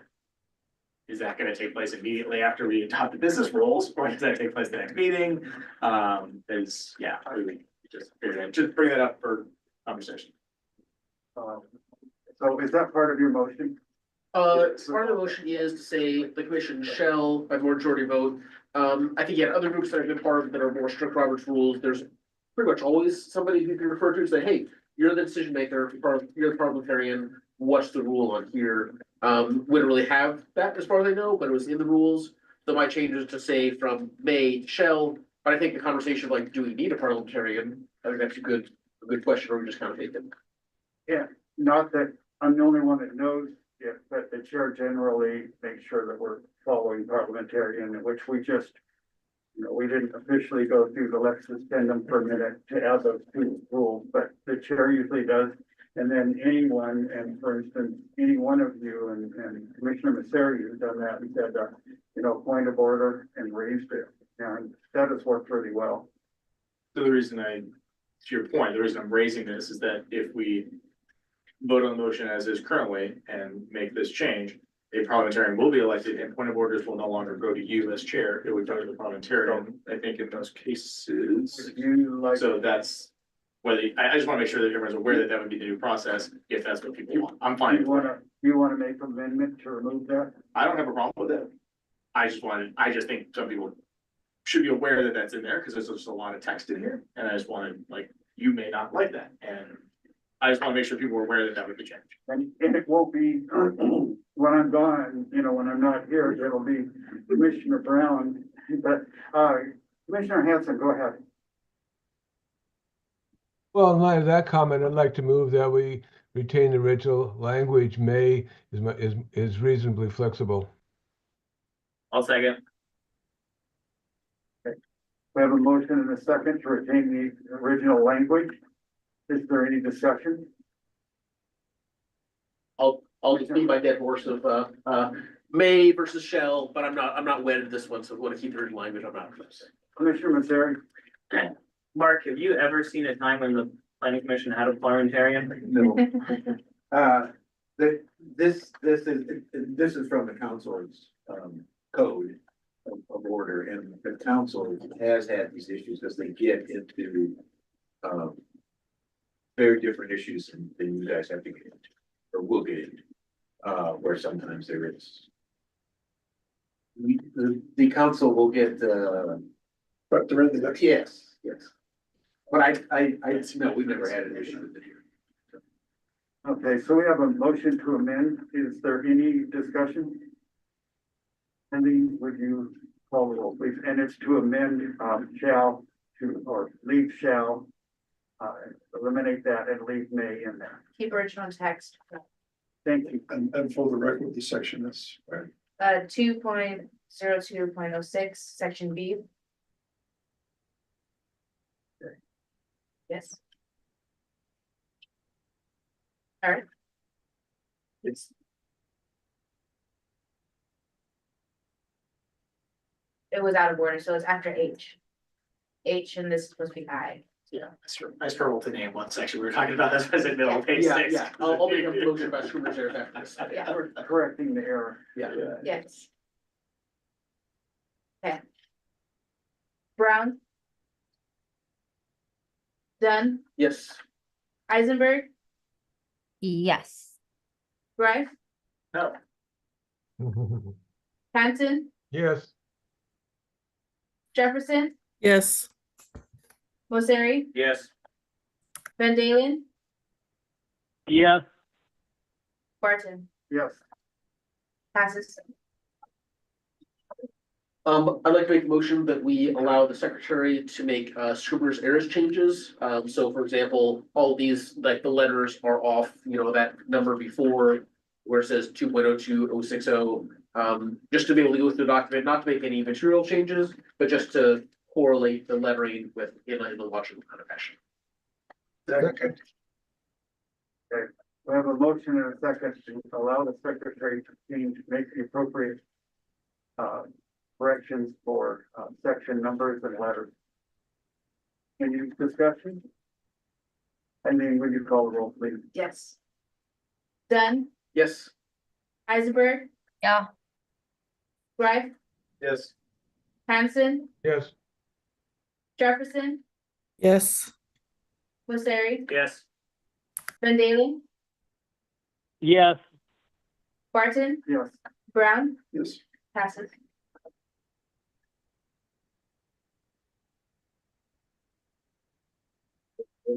Are we for the motion? I think we're back to the big, yeah. Okay. To the- Any more discussion on the motions?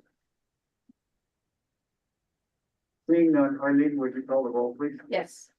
Van Dalen, yes, Barton. Yeah. Brown, Yes. Dunn, Yes. Eisenberg, Yeah. Greif, Yes. Hanson, Yes. Jefferson, Yes. Mosseri, yes. passes. Nice job.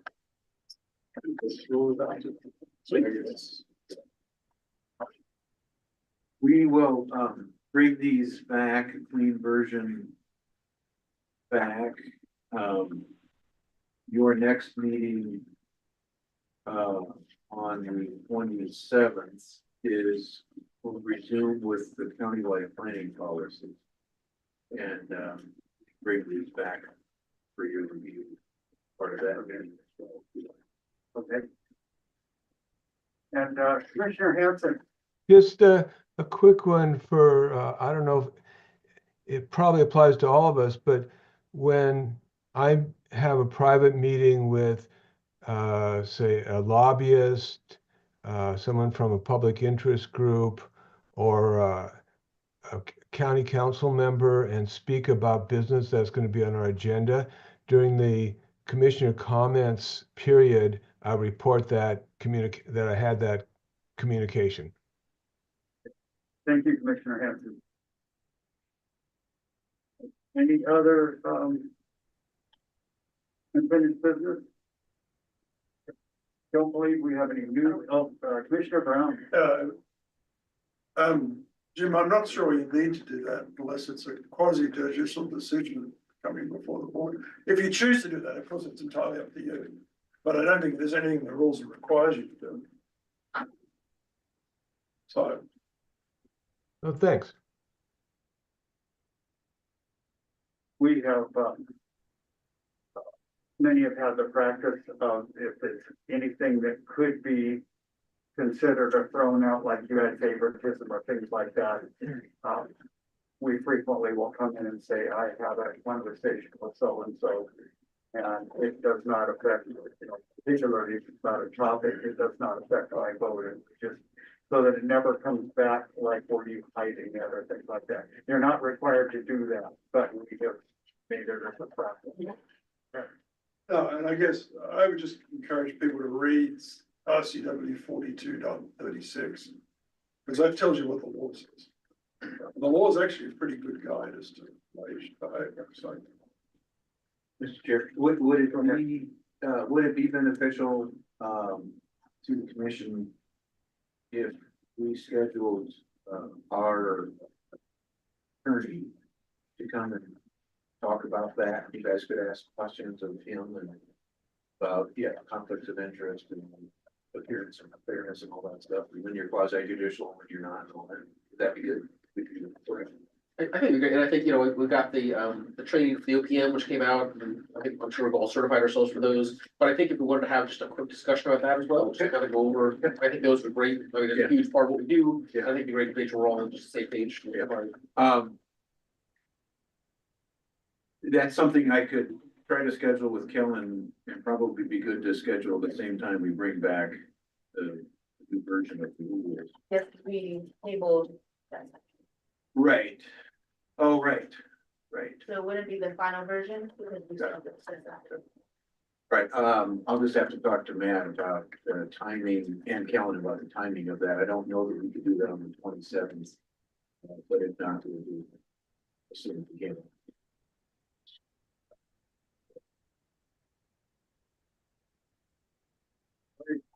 Any unfinished business, no new business?